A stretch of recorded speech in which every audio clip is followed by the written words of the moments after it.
நீர் என்னை நடத்தி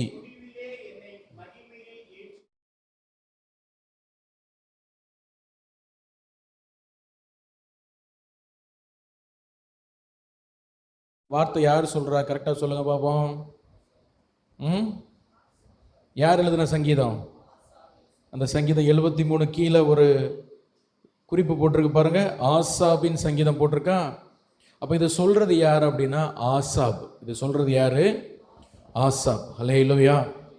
இன்னைக்கு இந்த ஆசாபை பற்றி நம்ம படிக்க போகிறோம்.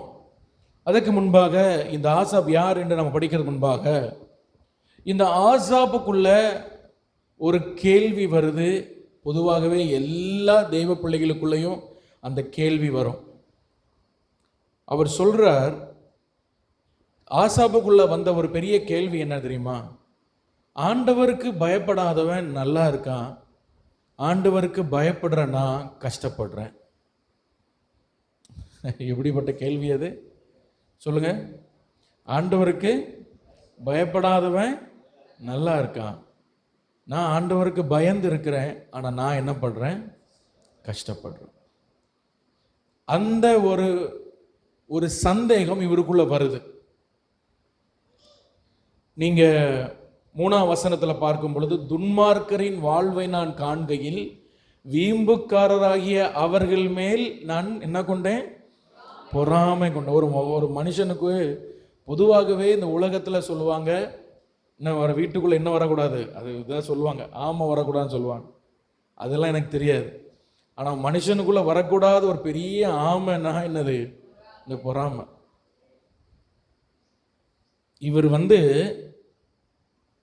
இவர் ஒரு தேவனுடைய மனுஷன். ஆனால் இவர் யாரை பார்க்குறாரு? துன்மார்க்கனுடைய வாழ்க்கையை பார்க்கும் பொழுது இவருக்கு என்ன வந்துட்டான்? பொறாமையே வந்துட்டான். ஒரு கட்டத்துக்கு மேலே அவன் எவ்வளவு நல்லா இருக்கான், அவன் வாழ்க்கையை பார்க்கும் பொழுது, நம்ம ஞாயிற்றுக்கிழமையான சர்ச்சுக்கு நான் ஓடி வரேன், அவன் ஞாயிற்றுக்கிழமையான அவனுக்கு ரெஸ்ட் நாள், அவன் ஆண்டவரை தேடுறதே கிடையாது, ஆனால் அவன் நல்லா இருக்கான். அவன் எப்படி இருக்கான்? அவர் சொல்றாரு பாருங்க, மரண பரியந்தம் அவர்களுக்கு என்ன இல்லை? 4ஆம் வசனத்தில் இடுக்கன் இல்லை, அவன் நல்லா தான் இருக்கான். மரண பரியந்தம் அவன் நல்லா தான் இருக்கிறான். நீங்கள் அப்படி கீழே வாசிட்டு வரும்போது நீங்கள் அவங்களுடைய பெருமை குறிச்செல்லாம் அவர் வாசிக்கிற வீட்டில் போய் வாசிச்சு பாருங்க, சரியா? 13ஆம் வசனத்தில் அவர் சொல்றாரு, இவ்வளவு விஷயத்தையும் அவர் பார்த்துட்டு சொல்றாரு, நான் விருதாவாகவே என் இருதயத்தை சுத்தம் பண்ணி குற்றமில்லாமல் என் கைகளை நான் கழுவுறேன். விருதாவாகனா நான் என் கைகளை நான் சுத்தம் பண்ணுறேன். நான் ஒரு பரிசுத்தமாக வாழணும், ஆண்டவருக்கு பிரியமாக வாழணும்னு நான் விருதாவா அதை செய்கிறேனா? விருதாவா நான் புரியுதா? அதில் என்ன யூஸ் இருக்கு? யூஸே இல்லை. என் ஜெபத்துக்கு ஒரு யூஸே இல்லை. ஆண்டவரை தேடி தேடி வாரேன், எனக்கு வாழ்க்கையில் ஒரு பிரயோஜனமே இல்லை. 24 மணி நேரம் ஜெபம் பண்ணுறேன், 24 மணி நேரம் பைபிள் படிக்கேன், 24 மணி நேரம் சோத்திரம் சொல்லுதேன். அப்படி யாரும் சொல்றீங்களா? அப்படி இல்லை, சொல்லலையே. ஆசாப்பு சொல்றாரு, அப்படி 24 மணி நேரம் நான் என்ன பண்ணுறேன்? ஆண்டவரேன்னு தான் இருக்கிறேன். ஆனால் அதையெல்லாம் பார்க்கும் பொழுது என் வாழ்க்கையில் ஒரு காரியம் ஆண்டவர் செய்ய மாட்டேங்காரு, ஒன்று என் வாழ்க்கையில் நடக்க மாட்டேங்கி. அப்போ எனக்குள்ள ஒரு டவுட் வருது, இதெல்லாம் நான் செய்கிறது வீணா? இதெல்லாம் நான் செய்கிறது வேஸ்டா? நான் ஆண்டவருக்காக என் வாழ்க்கையை பிரதிஷ்டை பண்ணி ஆண்டவருக்காக வாழணும்னு சொல்லி நான் வந்திருக்கிறேன். இனி இந்த உலகத்தில் வேற எதுவுமே எனக்கு வேண்டாம், எனக்கு கத்தரு போதும்னு சொல்லி நான் வந்திருக்கிறேன். ஆனால் அங்கே ஒருத்தன், அவன் ஆண்டவர் குறித்து பயமும் இல்லை. அங்கே பாருங்க, அவன் சொல்றான் பாருங்க, 11ஆம் வசனத்தில் துன்மார்க்கன் என்ன சொல்றானா? ஆண்டவருக்கு பிரியம் இல்லாத என்ன சொல்றானா? தேவனுக்கு அது எப்படி தெரியும்? உன்னதமானவருக்கு அதை குறித்து பாருங்க, அவன் எவ்வளவு திமிரு பாருங்க. அவனுக்கு ஆண்டவருக்கு அறிவு இருக்கான்னு கேட்கிறான். ஹல்லேலூயா. யார் கேட்குறா? நல்ல BMW பென்ஸ் காரில் போயிட்டு பங்களாவில் இருந்துட்டு கேட்குறான், ஆண்டவருக்கு அறிவு இருக்கா? ஹல்லேலூயா. நல்லா சாப்பிட்டுக்கிட்டு கொளுத்துக்கிட்டு என்ன சொல்றதான்? ஆண்டவருக்கு அது எப்படி தெரியும்? அதனால அவன் கழுத்தில் ஒரு செயின் போட்டிருப்பானா. அது என்ன செயின் தெரியுமா? பெருமை. 6ஆம் வசனத்தில் போட்டிருக்கு. சரப்பணி, நெக்லஸ், கழுத்தில் நெக்லஸ் போட்டிருக்கான். என்ன போட்டிருக்கான்? பெருமையை நெக்லஸாக போட்டுட்டு சுத்துறான். வாய் வான பரியந்தம் மெட்ட பேசுறான். நீங்க போய் பேசி பார்த்திருக்கீங்க அப்படிப்பட்ட ஆட்கள்கிட்ட? பேசி பார்த்திருக்கீங்களா? வாய் என்ன செய்யும்? வானம் வரையும் எட்டும். ஹல்லேலூயா. வாய் என்ன செய்யும்? பைபிள் அப்படிதான் சொல்லுது.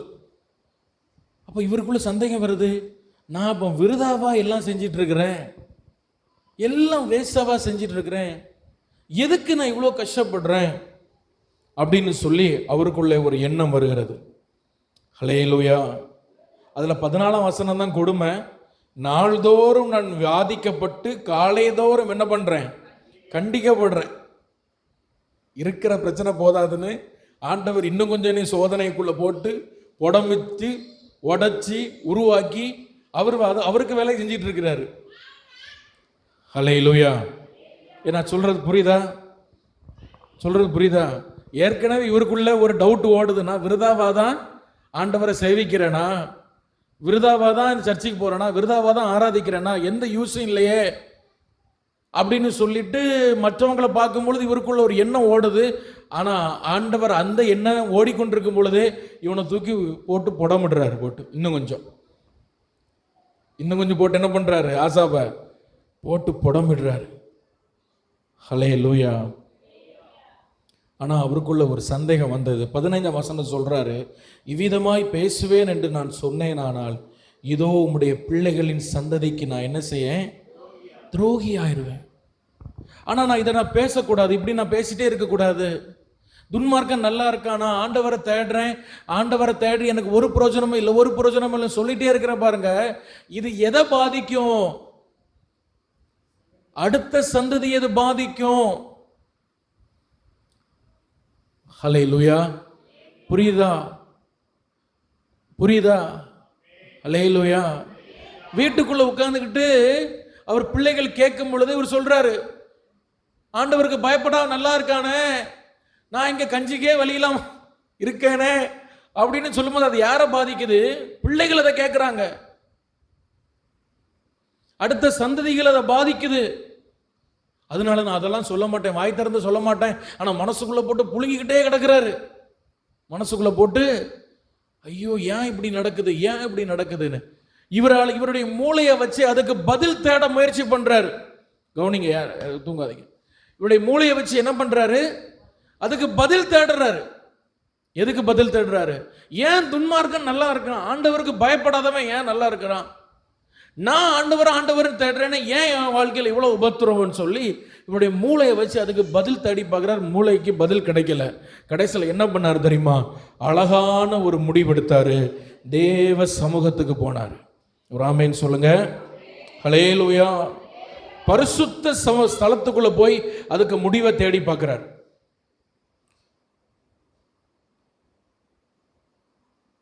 பதினாறாம் வசனத்துல, இதை நான் அறியும்படி யோசித்து பார்த்தேன், ஒன்னும் கிடைக்கல. நான் தேவனுடைய பரிசுத்த ஸ்தலத்துக்குள் பிரவேசித்து. ஹல்லேலூயா. இவன் தேவனுடைய பரிசுத்த ஸ்தலத்துக்குள்ள போய் பார்க்கிறாரு, உட்கார்ந்து யோசிக்கிறாரு. ஆண்டவர் என்ன பண்றார் தெரியுமா? ஆசாபே, உன் வாழ்க்கை எவ்வளவு அழகான உன்னை வச்சிருக்கிறேன், எவ்வளவு மேன்மையா உன்னை வச்சிருக்கிறேன், நீ துன்மார்க்கனுடைய முடிவை நீ பாருன்னு காட்டி கொடுக்கிறாரு. யாருக்கு முடிவை பார்க்குறானோ அவன் இன்னைக்கு நல்லா தான் இருக்கிறான், அவனுக்கு முடிவை நீ பாரு. உன் லைஃப்ல நீ கடந்து வந்த துன்மார்க்கனுடைய முடிவை நீ கவனிச்சு பாரு. அப்போ ஒரு வாழ்க்கையில் உங்களுக்கு ஒரு சந்தேகம் வருது, ஒரு பாரம் வருது, ஒரு கேள்வி வருதுன்னா நீங்கள் போய் அதுக்கான விடையை எங்கே கண்டுபிடிக்கணும்னா, பைபிளில் தேவ சமூகத்தில் உட்கார்ந்து பைபிளை திறந்து வாசித்து ஜெபம் பண்ணி ஆண்டவர்களோடு பேசும்படியா பரிசுத்த ஸ்தலத்தில் இருந்து, அதாவது தேவ சமூகத்தில் உட்கார்ந்து அதற்கான விடையை கண்டுபிடிக்கணும். இல்லாத வரைக்கும் உங்கள் வாழ்க்கையில் இருக்கிற பாரமும் கவலையும் மனக்குழப்பமும் மாறவே என்ன செய்யாது? மாறாது. உங்களுக்கு விசுவாசம் வரவே வராது. உங்க ஆத்துமா பலன் அடையாது. அதனால தான் ஆண்டவர் சொன்னார், நான் உங்களை விசாரிக்கிறவரானபடியால் உங்கள் கவலை எல்லாம் என் மேல வை. எப்படி வைக்கிறது? அவர் சமூகத்தில் போய் உட்கார்ந்து நம்ம உட்கார்ந்து ஜெபம் பண்ணி வேதத்தை வாசித்து ஜெபித்து ஆண்டவர் நம்மோடு என்ன பேசுறார், என்ன வெளிப்படுத்துறார், இதை கேட்டு கண்டுபிடிச்சால் ஒழிய நம்முடைய வாழ்க்கையில் இருக்கிற மனபாரங்களுக்கும் மன கஷ்டங்களுக்கும் ஒரு நாள் நம்ம தீர்வு கண்டே பிடிக்க முடியாது. ஹல்லேலூயா. அப்போ உங்க வாழ்க்கையில உள்ள பிரச்சனைகளுக்கு போராட்டங்களுக்கும் நீங்க ஜெயம் எங்க எடுக்கணும்னா தேவ சமூகத்துல அந்த ஜெயத்தை நீங்க தேடணும். ஆமென். ஹல்லேலூயா. பக்கத்துல யாராவது தூங்கி இருந்தா எழுப்பி விடுங்க. அவருக்கு முடிவை பார்க்கிறார். யாருக்கு முடிவை பார்க்கிறாரு? துன்மார்க்கன் முடிவு. அவர் சொல்றார் பாருங்க, நிச்சயமாகவே நீர் அவர்களை எங்க நிப்பாட்டுறீரு? சறுக்கலான இடத்துல அவங்க நிற்கிறாங்க. என்ன இடத்துல நிற்கிறாங்க? இன்னைக்கு நல்லா இருக்கிறான், ஆனால் ஒரு நாள் அவன் சறுக்கி விழுவான். காரணம், அவனுக்கு தேவ பயம் இல்லை, தேவனை குறித்த ஒரு எண்ணம் இல்லை, தேவனை குறித்த ஒரு பயம் இல்லை. Praise the Lord. பைபிள் சொல்லுது, ஒரு நிமிஷத்தில் அவன் பாழாய் போறான். வாழ்க்கை எப்படி ஆரம்பிக்கிறான், எப்படி முடியுதுன்னு தெரியல. கர்த்தருக்கு பயப்படாதவனுடைய முடிவு பயங்கரமா இருக்கு. மரணத்தை பார்த்து பயப்படுறான், மரணம் வரும்பொழுது கதறான், அழுறான். துன்மார்க்கருடைய முடிவு பயங்கரமா இருக்குது. ஹல்லேலூயா. மைக்கேல் ஜாக்சன் ஒரு பிரபலமான ஒரு பாப் பாடகன் உண்டு. அவன் ஒரு இடத்துல கூட்டம் போட்டானா ஜனங்கள் வந்து அரிசி போட்டா கீழே விழாது. என்ன போட்டா விழாது? மண்ணள்ளி போட்டா, அரிசி போட்டா அந்த இடத்துல கீழே விழாது. அவ்வளவு கூட்டம். அந்த இடத்துல மேடைக்கு யாரையும் வரவிட மாட்டாங்க. மேடைக்கு வந்தாங்கன்னா இவன் மேலே விழுந்து இவனை கொன்னே போடுவாங்க. அவ்வளவு தூரம் அவன் மேல ஒரு அன்பின் வெறி. இந்த போலீஸ் ஆட்கள் பிளாக் கேட்டு ஒயிட் கேட்டு என்ன கேட்டெல்லாம் உண்டோ எல்லா கேட்டையும் விட்டு அடைச்சி வச்சிருப்பாங்க. ஏன்னா ஒரு பொண்ணு தப்பி வந்துட்டா இவன் மேல விழுந்துருவா, அவ்வளவுதான், அவன் செத்தான். அதுக்கப்புறம் அவ்வளவு தூரம் ரசிக பட்டாளத்தை வச்சிருந்தான். உலகம் எல்லாம் அவனுக்கு ரசிகர்கள் இருந்தாங்க. மைக்கேல் ஜாக்சன் சொன்னான், நான் 150 வருஷம் உயிரோடு வாழுவேன். ஒரு கடைக்கு ஏறினானா அந்த கடையில கை காட்டுகிற எல்லாவற்றையும், அவன் பார்க்குற எல்லாவற்றையும் வாங்கிட்டு வந்துடுவான். கடைன்னா நீங்க பார்க்குற இந்த நம்ம அண்ணாச்சி கடை இல்லை. ஒவ்வொரு கடை, அந்த கடைக்குள்ள போனீங்கன்னா ஒவ்வொரு பொருளும் பல லட்சம் ரூபாய். தெருவில் போக முடியாது. அவனை காப்பாற்றி கொண்டு போறதுக்கே இப்போ நம்ம முதலமைச்சரை கொண்டு போறாங்க, அந்த மாதிரி தான். தெருவில் நடக்க முடியாது, ஒரு கடைக்கு போக முடியாது, ஒரு பொருள் வாங்க முடியாது. எல்லாம் கூட்டம் மாதிரி வச்சிரும். மைக்கேல் ஜாக்சன் வந்துட்டானா அவ்வளோதான். கடையில் போனால் எனக்கு இது வேணும், அது வேணும், அது வேணும், ஒவ்வொன்றும் 3 லட்சம் 4 லட்சம் 5 லட்சம். ஒரு நேரம் போயிட்டு 10 20 லட்சம் 30 லட்சம் 50 லட்சம் 1 கோடி ஒரு நேரத்துக்கு செலவு பண்ணிட்டு வந்துடுவான். பணத்துல மிதந்தான். தன்னுடைய முகத்தை பல முறை அறுவை சிகிச்சை பண்ணி, எத்தனையோ முறை அறுவை சிகிச்சை பண்ணி தன் முகத்தின் அழகை மாற்றினான். தான் சாப்பிட்ற உணவுல ஒவ்வொரு பருக்க உணவும் ஒவ்வொரு பிளேட் உணவும் டாக்டர்கிட்ட கொடுத்து அதை டெஸ்ட் பண்ணி வாங்கி அந்த உணவை சாப்பிடுவான். மனுஷன் அதிக நாட்கள் உயிர் வாழணும்னா அவன் சுத்தமுள்ள ஆக்சிஜனை சுவாசிக்கணும். இன்னைக்கு ஏன் மனுஷனுடைய ஆயுசு நாட்கள் குறையுது அப்படின்னு அவன் கண்டுபிடிச்சது. டாக்டர்கிட்ட கேட்டிருங்க, டாக்டர் சொல்லியிருக்காங்க, மனுஷன் வந்து சுத்தமுள்ள ஆக்சிஜனை சுவாசிச்சானா உயிர் வாழ்நாள் என்ன செய்யும்? கூடும். அவன் என்ன செய்வான் தெரியுமா? படுக்க அறையில் அவன் ஒரு 6-7 மணி நேரம் படுக்க அறையில் சுத்தமான ஆக்சிஜன் வர்ற மாதிரி செட் பண்ணி வச்சிருந்தான். அவன் படுத்து உறங்கும் பொழுது அந்த ரூமுக்குள்ள சுத்தமான ஆக்சிஜன் வரும். இவ்வளவு தூரம் தன்னுடைய சரீரத்தை பாதுகாத்து வைத்திருந்தான். எப்படி இறந்தானே தெரியாது. எப்படி இறந்தானே தெரியாது. ஹார்ட் அட்டாக்னு சொல்லாங்க, சிலவர் கொன்னுட்டாங்க சொல்லாங்க. எப்படி செத்தானே தெரியாது. எப்போ இறந்தது? இப்போ 50 வயசு. சாகும்போது 50 வயசு. சாகிற வயசு கிடையாது, வாழ வேண்டிய வயசு. துன்மார்க்கருடைய முடிவு பயங்கரமா இருக்குது. ஹல்லேலூயா. அவனுடைய முடிவை யோசிக்கும் பொழுது, கர்த்தரை குறித்து பயம் இல்லாதவனுடைய முடிவை யோசிக்கும் பொழுது அது பயங்கரமா இருக்கிறது. இப்போ இதையெல்லாம் இவர் யோசிச்சு பார்க்குறாரு. ஆவியானவர் என்ன பண்றாரு தெரியுமா? ஆசாபு தன்னுடைய வாழ்க்கையிலே கர்த்தருக்கு பயப்படாதவன் கடந்து வந்த பாதையெல்லாம் காட்டி கொடுக்கிறாரு. இவர் ஒவ்வொன்றா யோசிச்சு பார்க்குறாரு. ஆமா, இவனுக்கு முடிவு இவ்வளோ பயங்கரமா இருந்து, ஆமா இவனுக்கு முடிவு இவ்வளவு பயங்கரமா இருந்து யோசித்து பார்த்து அவர் சொல்றாரு, அவருடைய உள்ளிந்திரியங்கள் நான் குத்துண்டேன். 21ஆம் வசனத்தை சொல்றாரு. ஹல்லேலூயா. ஐயோ, நான் இவ்வளவு ஒரு 22ஆம் வசனத்தில் ஒரு காரியம் அறியாத ஒரு மூடனை போல இருந்துட்டேனே. நான் ஜோம் பண்ணி வேதத்தை வாசித்து கர்த்தரை தேடி எனக்கு என்ன பயன்னு சொல்லி ஐயோ தெரியாம ஆண்டவரை பார்த்து கேட்டுட்டேனே. நான் இவ்வளவு ஒரு மூடனா இருந்துட்டேனே. ஹல்லேலூயா. அவர் சொல்றார், உமக்கு முன்பாக ஒரு மிருகம் போல இருந்துட்டேன் ஆண்டவரே, ஒரு உணர்வில்லாத மிருகம் போல இருந்துட்டேன், என்ன மன்னியோ அப்படின்னு சொல்லிட்டு வாழ்க்கையில சிறந்த ஒரு ஜெபம் பண்றாரு. ஹல்லேலூயா. என்ன பண்றாரு? ஒரு ஃபர்ஸ்ட் குவாலிட்டி ப்ரேயர் அப்படின்னு நான் அந்த ப்ரேயரை சொல்லுவேன். அதான் நம்ம 24ஆம் வசனம் 25ஆம் வசனம் சொல்றாரு, ஆண்டவரே என் வாழ்க்கை எப்படி இருக்குன்னு எனக்கு தெரியல, ஆனால் உம்முடைய சித்தத்தின்படி உம்முடைய ஆலோசனைப்படி என்னை நடத்தி முடிவிலே அந்த மகிமையில என்னை கொண்டு போகும். கை உயர்த்தி ஆண்டவரை மகிமைப்படுத்தும். ஹல்லேலூயா. என் வாழ்க்கை இப்போ எப்படி போகுதுன்னு எனக்கு தெரியல, ஆனால் உம்முடைய ஆலோசனை ஒவ்வொரு நாளும் எனக்கு தந்து இப்படி நட, இப்படி போன்னு, இப்படி செய்யணுன்னு எனக்கு சொல்லணும். என் முடிவு மகிமையாக இருக்கணும் ஆண்டவரே. நான் இங்கே கண்ணை மூடும் பொழுது நான் கண்ணை திறந்து உம்முடைய முகத்தை தரிசிக்கணும். நான் அந்த பரலோக ராஜ்யத்தில் உம்முடைய தூதர்களோட பரிசுத்தமான்களோடு கூட உம்முடைய சமூகத்தில் வந்து வாழணும். என் முடிவை நீர் மகிமையாய் மாற்றி தாரும். ஹல்லேலூயா.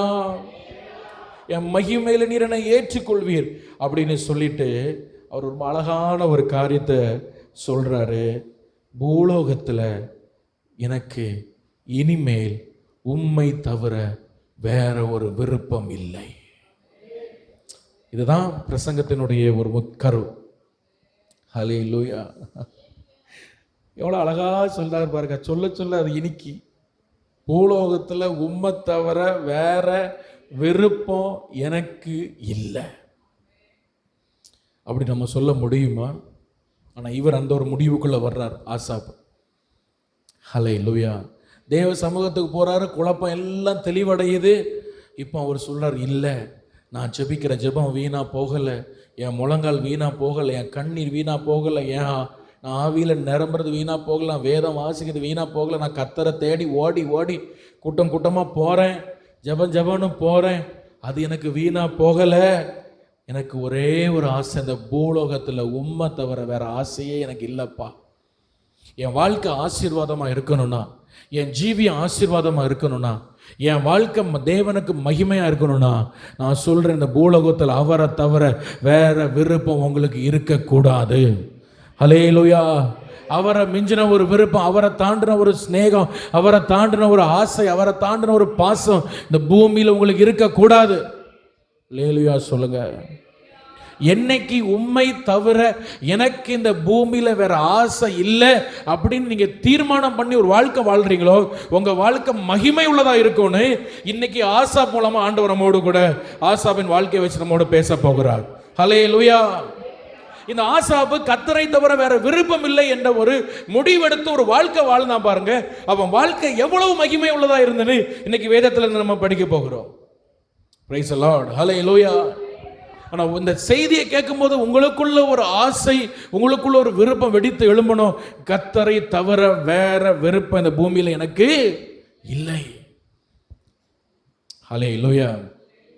கர்த்தரை தேவைக்கு தேடி வருகிற ஒரு கூட்டமா அல்ல, கர்த்தரை உண்மையாய் நேசித்து அவரை தவிர வேற விருப்பம் எனக்கு இல்லை.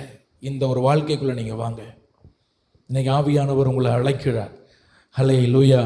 இந்த ஒரு எண்ணத்துக்குள்ள நீங்க வாங்க. இந்த உலகத்துல வேற பெரிய விருப்பம் ஆசைலாம் எனக்கு ஒன்றும் இல்லை. நான் கர்த்தர் தான். ஹல்லேலூயா. பூலோகத்துல உம்மை தவிர வேற விருப்பம் எனக்கு பெருசா இல்லை ஆண்டவரே.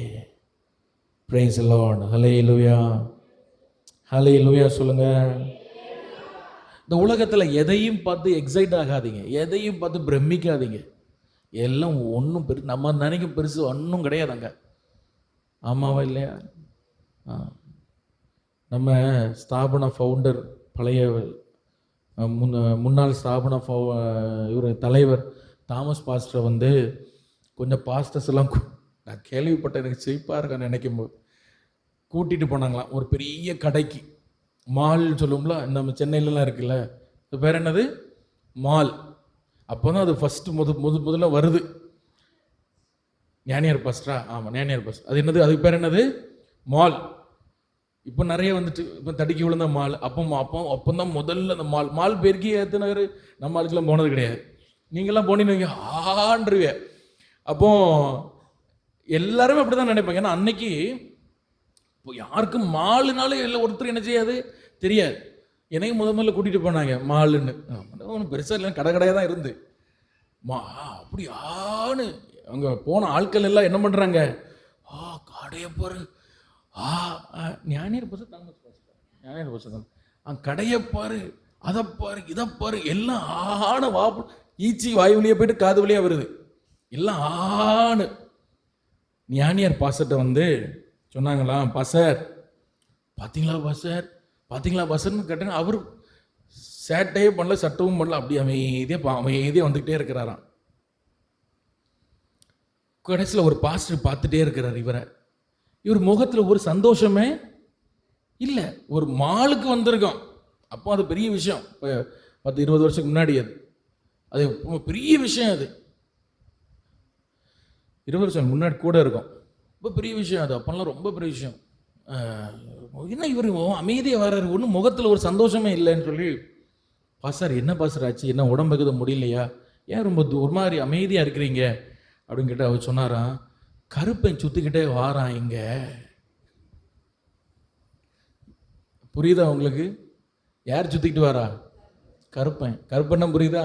பிசாச சொல்லுதாரு, அவருக்கு தெரியுது பாருங்க. எல்லாரும் மாலை எப்படி பார்க்காங்க, ஆச்சரியமா பார்க்காங்க. அவருக்கு கண்ணு எப்படி தெரியுது, கருப்பன் சுற்றிக்கிட்டு வாரான் அப்படின்னு. ஹல்லேலூயா.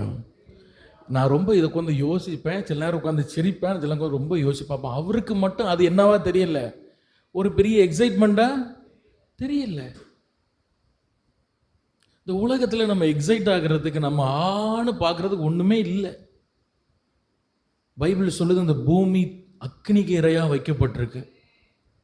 ஹல்லேலூயா. கர்த்தர் நம்முடைய கண்களை திறக்கட்டும், கர்த்தர் நம்முடைய கண்களை திறக்கட்டும். ஹல்லேலூயா. இந்த வாலிய பைக்கிலுக்கு ஒரு பைக் வாங்கி கொடுத்துட்டான், ஒரு ஃபோனை பார்த்துட்டா, ஒரு இதை பார்த்துட்டா, இந்த ஆளை தான் பிசாசு வைக்க ஆப்பு. மனுஷன் குலத்துக்கு இதில் தான் ஆப்பு வைக்கான். முதல்ல அந்த ஒன்று என்னது, ஒரு இது கொண்டு வந்தாங்க, அலெக்சான்னு ஒன்று கொண்டு, அது கூப்பிட்டு அது பேசுது. நம்ம மனுஷன் பேசுகிற மாதிரி என்ன செய்யுது, அது பேசுது. மனுஷன் பேசுகிற மாதிரி ஒரு ரோபோ இருக்குங்க, அது பேசுது. அந்த பாட்டை போடுன்னு அந்த பாட்டை போடுது, கதை சொல்லுன்னா கதை சொல்லுது. நான் தூங்க போகிறேன், எனக்கு ஒரு சவுண்டை போட்டால் அது சவுண்டை போடுது. அது பார்க்கும்போது எப்படி இருக்கு, ஆனால் அதுதான் பைபிள் இந்த பேசும் மிருகம்னு போட்டிருக்கு பாருங்க. அப்போ மனுஷனுக்கு கண்டுபிடிப்புகள்லாம் பார்க்க ஒவ்வொரு விஷயமும் பார்க்க ஆச்சரியமாக இருக்கு. ஆனால் எல்லாவற்றுக்கும் ஒரு எல்லை ஒன்று இருக்கு. ஹல்லேலூயா. எல்லாத்துக்கும் ஒரு எல்லைன்னு ஒன்று இருக்கு, எல்லாத்துக்கும் ஒரு முடிவுன்னு ஒன்று இருக்கு. ஒரு கட்டத்துக்கு மேலே எவ்வளவு பெரிய கண்டுபிடிப்பானாலும் ஒரு மனுஷனுக்கு அது சலித்து போகிறது, அது வேண்டான்னு மனுஷன் நினைக்கிறான். ஆமாவே இல்லையா? ஹல்லேலூயா. முதல்ல இந்த பட்டன் ஃபோன், முதல்ல ஃபோன் வந்துச்சு தெரியுமா உலகத்துக்கு. ஃபோன் வரும்போது என்ன ஆச்சரியப்பட்டாங்க தெரியுமா? அப்போ ஒரு ஃபோன் உண்டு, இப்படி தான் இருக்கும், இவ்வளோ பெருசாக இருக்கும். ஒரு சிம் வந்து அப்போ நான் 20 வருஷத்துக்கு முன்னாடி 300 ரூபானா இன்னைக்கு ஒரு 25,000 20,000 ரேட். அது ஒரு சிம் 300 ரூபா. இப்படி ஒன்று பின்னாடி தூக்கிட்டு பேசணும். பார்த்துருக்கீங்களா? அதை பழைய காலத்தில் ஒரு ஃபோன் உண்டு, இப்படி ஒன்று பேசணும். அப்போ எங்கள் அப்பா கூட நான் பேருக்கேன், ஒருத்தர் சொல்லுதாரு, சார் பார்த்தீங்களா சார், எங்கே இருந்தாலும் அவனை கான்டாக்ட் பண்ணிக்கலாம், அவன் ஃபோன் வச்சுருக்கான். முன்னாடி அப்போ என்னது, லேண்ட்லைன் தான் உண்டு, வீட்டில் தான் பேச முடியும். அப்போ ஃபோன் வரும்போது எப்படி இருந்து மனுஷனுக்கு அவ்வளோ ஆச்சரியமாக இருந்து, ஃபோன் வந்துட்டு. அதுக்கப்புறம் அதில் கொஞ்சம் கேம் எல்லாம் கொண்டு வந்தான், குட்டி கேமு. அதை பார்க்க மனுஷனுக்கு ஆச்சரியம். அப்புறம் பட்டன் ஃபோன் போயிட்டு அதுக்கப்புறம் என்ன வந்து டச் வந்தோன்னா ஐயோ மனுஷனுக்கு பிரமிச்சு. அதுக்கப்புறம் அடுத்த ஒன்று கண்டுபிடிச்சான். இப்போ பாருங்க, ஒவ்வொரு ஃபோன் வர வர வர இன்னொரு ஃபோன் என்ன செய்யுது மனுஷனுக்கு, என்ன ஃபோனு சலிச்சு போகுது, நமக்கு அந்த மாடல் தான் நல்லா இருக்குது, அதில் அது இருக்குது இது இருக்குது. அது என்ன செய்யும், அப்படி பறந்துட்டு போகுது ஃபோனு, தன்னாலே பறக்குது. சில ஃபோன்லாம் இப்போ அந்தரத்தில் தன்னாலே பறந்துட்டு போய் வீடியோ எடுக்கு. இப்படியெல்லாம் ஃபோன் வந்திருக்கு. இப்போது மனுஷனுடைய கண்டுபிடிப்பு அதிகமாக ஒரு கட்டத்துக்கு மேலே எல்லா பொருட்களும், எல்லா கண்டுபிடிப்பும், எல்லா ஆச்சரியம், மனுஷனுடைய ஞானமும் ஒரு கட்டத்தில் ஒரு மூளையில் நமக்கு என்ன ஆகுறதுன்னா, அவ்வளவுதான் அப்படிங்கிற ஒரு எண்ணம் நமக்கு வருகிறது. ஆமாவா இல்லையா? ஹல்லேலூயா. ஒரு கட்டத்துக்கு மேலே பாவமானாலும் சரி, அது உலகத்தின் காரியமானாலும் சரி, அது சலித்து போகிறது. முதல்ல ரொம்ப எக்ஸைட் ஆகுறான் மனுஷன், பாவம் செய்யும் பொழுது ரொம்ப சந்தோஷப்படுறான். ஆனால் ஒரு கட்டத்துக்கு மேலே அவனுக்கே அது சலிப்பாக தட்டுது. ஐயோ தெரியாமதுக்குள்ள மாட்டிக்கிட்டேன்னா எப்படி நான் வெளியே வர அப்படின்னு யோசிக்கிற அளவுக்கு மாறுகிறது. யாசாப் ஒரு தலை சிறந்த ஒரு ஜெபம் பண்ணுறான். ஆண்டவரே, பூலோகத்தில் உம்மை தவிர வேற சந்தோஷம் எனக்கு ஒன்று இல்லைப்பா. ஹல்லேலூயா. எல்லாம் தேவைதான், வீடு தேவைதான், எல்லாம் தேவைதான், காரு தேவைதான், பைக்கு தேவைதான், பிள்ளைகள் தேவைதான், படிப்பு தேவைதான். அதுக்காக ஒன்று வேண்டாம் சர்ச்சில் வந்து உட்காருங்கன்னு சொல்லலை. ஆனால் உண்மையான சந்தோஷம் என்று ஒன்று உண்டானால் அது கர்த்தர் ஒருவர் தான். ஆமென். ஹல்லேலூயா. ஆசாப் அந்த தெளிவுக்குள்ள வருகிறார். என் வாழ்க்கையில் சந்தோஷம், அப்பா திருப்தி, மகிழ்ச்சின்னு நான் சொல்றது அவர் பக்கத்தில் போய் உட்கார்ந்து அவர்கிட்ட பேசி ஜெபம் பண்ணி, ஆமென் ஹல்லேலூயா, கொஞ்ச நேரம் ஆவியில் நிரம்பி பாடி மகிமைப்படுத்தி 2 வசனங்களை வாசிச்சு அவர் என்னட்ட அதுதாங்க சந்தோஷம். இந்த பூலோகத்தில் அவரை தவிர வேற சந்தோஷம் இல்லை என்கிற ஒரு பிரதிஷ்டை உள்ள வாழ்க்கைக்குள்ளாக ஆசாப் வருகிறார். ஹல்லேலூயா. இப்படிப்பட்ட பிரதிஷ்டைக்குள்ள ஒரு வாழ்க்கைக்குள்ள வந்த பிறகு அவர் ஆசாப் மொத்தம் 12 சங்கீதம் எழுதியிருக்கிறார். சங்கீத புஸ்தகத்தில் 50ஆம் சங்கீதம், அதுக்கப்புறம் 73ஆம் சங்கீதத்திலேருந்து 83ஆம் சங்கீதம் வரைக்கும் மொத்தம் 12 சங்கீதம் எழுதியிருக்கிறார். அதில் நிறைய சங்கீதத்தில் 77ஆம் சங்கீதத்தில் நீங்கள் படித்து பாருங்கள். அதுலேயும் நீங்கள் பார்த்தீங்க அப்படின்னா அவர் அதே தான் சொல்கிறார். அந்த 9ஆம் வசனம் வரைக்கும் நிறைய விஷயங்களை சொல்லி புலம்பிக் கொண்டிருக்கிறார். நான் 10ஆம் வசனத்துக்கு மேலே ஆண்டவருடைய அதிசயங்களை நினைத்து ஆண்டவரை மகிமைப்படுத்துகிறார். 78ஆம் சங்கீதத்தில் பாருங்க, 78ஆம் சங்கீதத்தில் 4ஆம் வசனம் வாசிங்க. பின்வரும் சந்ததியான பிள்ளைகளுக்கு நாங்கள் அவைகளை மறைக்காமல் கர்த்தரின் துதிகளையும் அவருடைய பலத்தையும்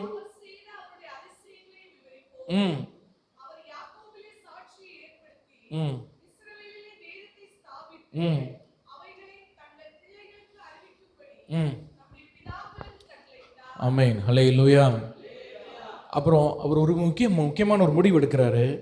நான் இனி என்ன பண்ணுவேன் அப்படின்னா, என் பிள்ளைகளுக்கு இல்லைன்னா அடுத்த சந்ததிக்கு நான் ஆண்டவருடைய அதிசயங்களை, ஆண்டவருடைய நன்மைகளை நான் விவரித்து காட்டுவேன் அப்படிங்கிற ஒரு முடிவுக்குள்ளே அவர் வர்றார். ஒரு ஆமென் சொல்லுங்க. ஹல்லேலூயா. ஏன்னா அவர் கண்டுபிடிச்சிட்டாரு, இந்த உலகத்திலே ஒரு குவாலிட்டியான லைஃப்னா கர்த்தருக்காக வாழ்கிறது. அப்போ என் பிள்ளைகளையும் அந்த குவாலிட்டிக்குள்ளே நான் என்ன செய்யணும், கொண்டு வரணும். அடுத்த சந்ததி, பிள்ளைகள் இல்லாட்டாலும் அடுத்த சந்ததி ஒரு கொஞ்சம் வேற நான் ஆண்டவருக்குள்ள உருவாக்கணும். இதற்கு நான் என்ன செய்யணும், ஆண்டவருடைய அதிசயங்களை நான் அவங்களுக்கு சொல்லிக்கிட்டே இருக்கணும். ஆண்டவர் எவ்வளவு நல்லவர், எப்படி என்னை நடத்தினார், எவ்வளவு பரிசுத்தர், எவ்வளவு நல்லவர், எவ்வளவு பெரியவர், எவ்வளவு உண்மை உள்ளவர்னு என் பிள்ளைகளுக்கு நான் வாய் திறந்தாலே என்ன செய்வேன்னா நான் சொல்லிக்கிட்டே இருப்பேன். ஒரு ஆமென் சொல்லுங்க. ஹல்லேலூயா. ஆண்டவரை குறித்து உங்க பிள்ளைகளுக்கு சொல்லிக்கிட்டே இருக்கணும். அடுத்த சந்ததிக்கு உங்க பிள்ளைகளுக்கு ஆண்டவரை பத்தி என்ன செய்யணும் சொல்லிட்டு. ஆசாப் அந்த தீர்மானத்துக்குள்ள வருகிறார். ஹல்லேலூயா. அப்ப ஆசாப் முதல்ல நிறைய சந்தேகப்படுறாரு. ஆண்டவர் ஏன் என்னை ஆசீர்வதிக்கல, ஏன் அப்படி இருக்க இப்படி இருக்கேன்னு. ஆனால் கடைசியில் அதுக்கான விடையை கண்டுபிடிச்ச பிறகு அவர் தீர்மானம் பண்ணுறாரு, இந்த உலகத்தில் உருப்படியாக ஒரு மனுஷன் வாழ்கிற வாழ்க்கை கர்த்தருக்காக அவன் வாழ்கிறது தான், அதுதான் அவனுக்கு சந்தோஷம். இந்த பூலோகத்தில் உண்மை தவிர எனக்கு வேற சந்தோஷம் இல்லை. அதனால அடுத்த சந்ததியை நான் உமக்குள்ள கொண்டு வரணும் ஆண்டவரே. இந்த தீர்மானம் ஆசாபுக்குள்ள இருக்கிறது. அல்லேலூயா. சரி, இப்போ இந்த ஆசாபுக்குள்ள நம்ம வருவோம். இந்த ஆசாப் அப்படிங்கிற இந்த மனுஷனை குறித்து படிக்கணும் அப்படின்னா 1 நாளாகமம், 2 நாளாகமம், நெகேமியா, எஸ்ரா இந்த புஸ்தகங்களுக்குள்ள தான் நிறைய வரும். நான் நிறைய வசனங்கள் சொல்கிற மாதிரி இருக்கும். நீங்கள் வந்து என்ன செய்யணும், கடன் எடுத்து படிக்கணும். பொதுவாக இந்த 1 நாளாகவும் 2 நாளாகம்லாம் நம்ம ரொம்ப வாசிக்காத புஸ்தகம். ஆனால் இதில் நிறைய ரகசியங்கள் இருக்கிறது. நீங்கள் அந்த பைபிளில் அந்த பகுதியில் திருப்பி வைத்துக் கொள்ளும்படி அன்பாய் கேட்கிறேன். இப்போ இந்த ஆசாபுக்கு யார் அப்படின்னு சொல்லி முதல்ல நம்ம கண்டுபிடிக்கணும். இவர் யார் அப்படின்னு சொல்லி பார்ப்போம். இவருக்கு கிடைச்ச பாக்கியத்தை நம்ம பார்ப்போம். சரியா? இவர் ஆண்டவருக்காக இவர் வாழ ஒரு தீர்மானம் பண்றார். கர்த்தர் மட்டுமே என் சந்தோஷம், பூலோகத்தில் அவரை தவிர வேற விருப்பம் எனக்கு இல்லை அப்படிங்கிற அந்த தீர்மானத்துக்குள்ள வந்ததுனால அவருடைய லைஃப்ல என்ன மாதிரியான ஆசீர்வாதம்லாம் அவருக்கு கிடைச்சது அப்படின்னு நம்ம பார்க்க போறோம். அவருடைய சந்ததி எவ்வளோ ஆசீர்வாதிக்கப்பட்ட சந்ததியா மாறிச்சுன்னு நம்ம பார்க்க போறோம். சரி, முதல்ல இந்த ஆசாப் யார் நமக்கு தெரியணும். 1 நாளாகமம் 6ஆம் அதிகாரம் 39ஆம் வசனத்தை வாசிங்க. இவன் சகோதரனாகிய ஆசாப் இவன் வலது பக்கத்திலே நிற்பான் அப்படின்னு ஆசாபை குறித்து அங்கே போட்டிருக்கு. இந்த ஆசாபு யாரு? நீங்க அதுக்கு மேல படிச்சு பார்த்தீங்க அப்படின்னா 33ஆம் வசனத்துல கோகாத் புத்திரர்ல ஒருவனா வர்றான். யார் அவன்? கோகாத் புத்திரர். அந்த வார்த்தையை சொல்லுங்க, யார் அவன்? கோகாத் புத்திரர். இவன் யாருடைய சந்ததி? நீங்க 47ஆம் வசனத்துல, அதே அதிகாரம் 47ஆம் வசனத்தில் படிச்சீங்கன்னா கடைசி வரியில போட்டிருக்கோம், இவன் லேவியின் குமாரன் அப்படின்னு போட்டிருக்கும். அப்போ இந்த ஆசாப் யார் அப்படின்னா யாருடைய சந்ததியில் வரார்னா லேவிக்கு பிறந்த ஒரு சந்ததி. அல்லேலூயா. ஒரு ஆசாரிய சந்ததி. இவன் யார்? ஒரு ஆசாரிய சந்ததி. இவனுடைய சந்ததியில் கோகாத் வருகிறான். ஆரோனுடைய மகன் கோகாத் வருகிறான். இந்த கோகாத்துடைய சந்ததியில தான் இந்த ஆசாப் வருகிறார். அல்லேலூயா. சரி, அப்போ இந்த கோகாத் யார் அப்படின்னு சொல்லி நீங்க பார்த்தீங்க அப்படின்னா ஆரோனுடைய பிள்ளைகள் 3 பேர். லேவியனுடைய பிள்ளைகள் 3 பேர். Gershon, Kohath, Merari. சொல்லுங்க, வார்த்தையை சொல்லுங்க. கெர்சோன், கோகாத், மெராரி 3 பேர்.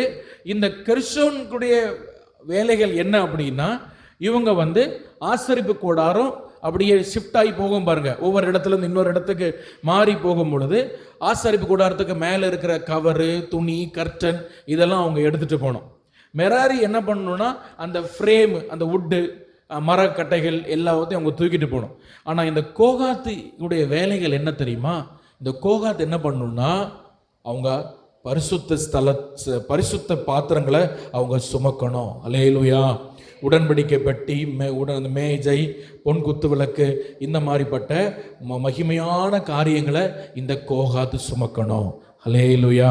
சரி, இப்போ நான் என்ன சொல்றேன் அப்படின்னா இந்த இந்த ஆசாப் வந்து ஆரம்பத்தில் ஆண்டவர்கிட்ட உட்கார்ந்து புலம்பி கொண்டிருக்கிறான். துன்மார்க்கன் எப்படி இருக்கான் சொல்லுங்க? துன்மார்க்கன் நல்லா இருக்கான், நான் கஷ்டப்படுறேனேன்னு சொல்லி புலம்பி கொண்டிருக்கிறான். ஆனால் இவனுக்கு மேலே இருக்கிற ஒரு பெரிய பாக்கியம் என்ன தெரியுமா? பரிசுத்த காரியங்களை சுமக்கும்படியான ஒரு பாக்கியம் இவங்கிட்ட இருக்கு. அதை புரியாம உணராம அவன் வந்து புலம்பிக் கொண்டு இருக்கிறான். ஹல்லேலூயா. புரிஞ்சவங்க ஒரு ஆமென் சொல்லுங்க. ஹல்லேலூயா. பரிசுத்த உடன்படிக்கை பெட்டியை சுமக்கிற ஒரு பாக்கியம் உள்ள ஒரு பிள்ளையா இவனை ஆண்டவர் வச்சிருக்கிறாரு.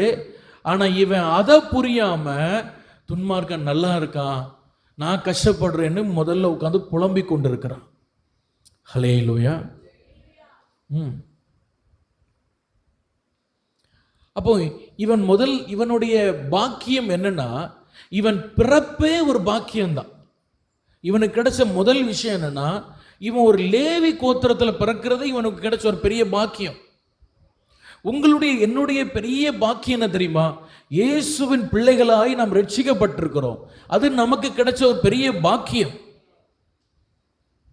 ராமன் சொல்லுங்க. நம்ம எல்லாம் நம்ம எல்லாம் இந்த ரட்சிப்புக்கு பாத்திரவான்கள் அல்ல. நம்ம எல்லாம் உடன்படிக்கைக்கு புறம்பானவங்க. நம்ம எல்லாம் ஒரு பிறப்பால் யூதர்களும் அல்ல. நமக்கு ரட்சிப்பு வர வேண்டிய அவசியமே இல்லை. ஆனால் நமக்கு இந்த ரட்சிப்பு கிடைச்சிருக்கிறது. நம்ம ஒரு பாக்கியவான்கள். நம்முடைய முக்கியமான ஃபர்ஸ்ட் பாக்கியமே இயேசு கிறிஸ்து நம்முடைய சொந்த ரட்சகராய் இருக்கிறார். நான் இயேசுவால் ரட்சிக்கப்பட்டிருக்கிறேன். அவர் தம்முடைய பரிசுத்த இரத்தத்தால் என்னை கழுவி அவருடைய பிள்ளையாய் என்னை மாற்றி இருக்கிறார். இது மனுஷ சித்தத்தினாலேயோ புருஷ சித்தத்தினாலேயோ வரல, நான் தேவனால் பிறந்திருக்கிறேன். இதுதான் நமக்கு கிடைச்ச ஃபர்ஸ்ட் பாக்கியம். ஒரு கை தூக்கி ஒரு ஆமென் சொல்லுங்களேன். அல்லேலூயா. நம்ம பிறப்பே நம்ம ரட்சிப்பே பாக்கியம் தாங்க.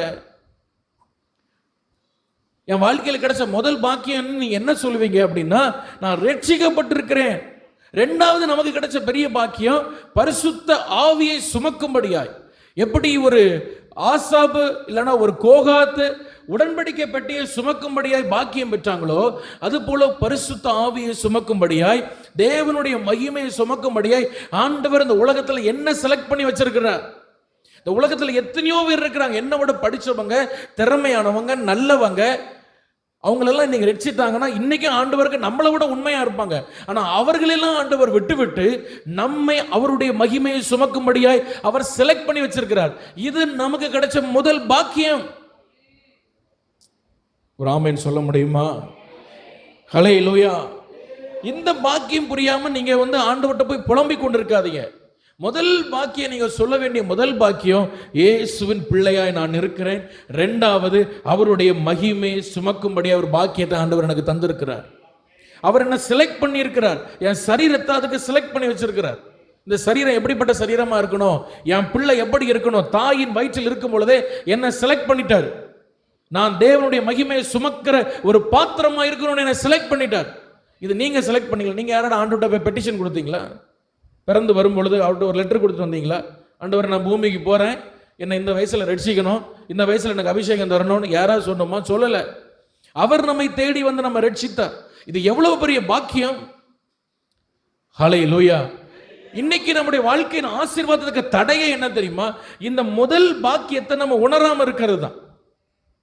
நான் இயேசுவுக்கு பிள்ளை.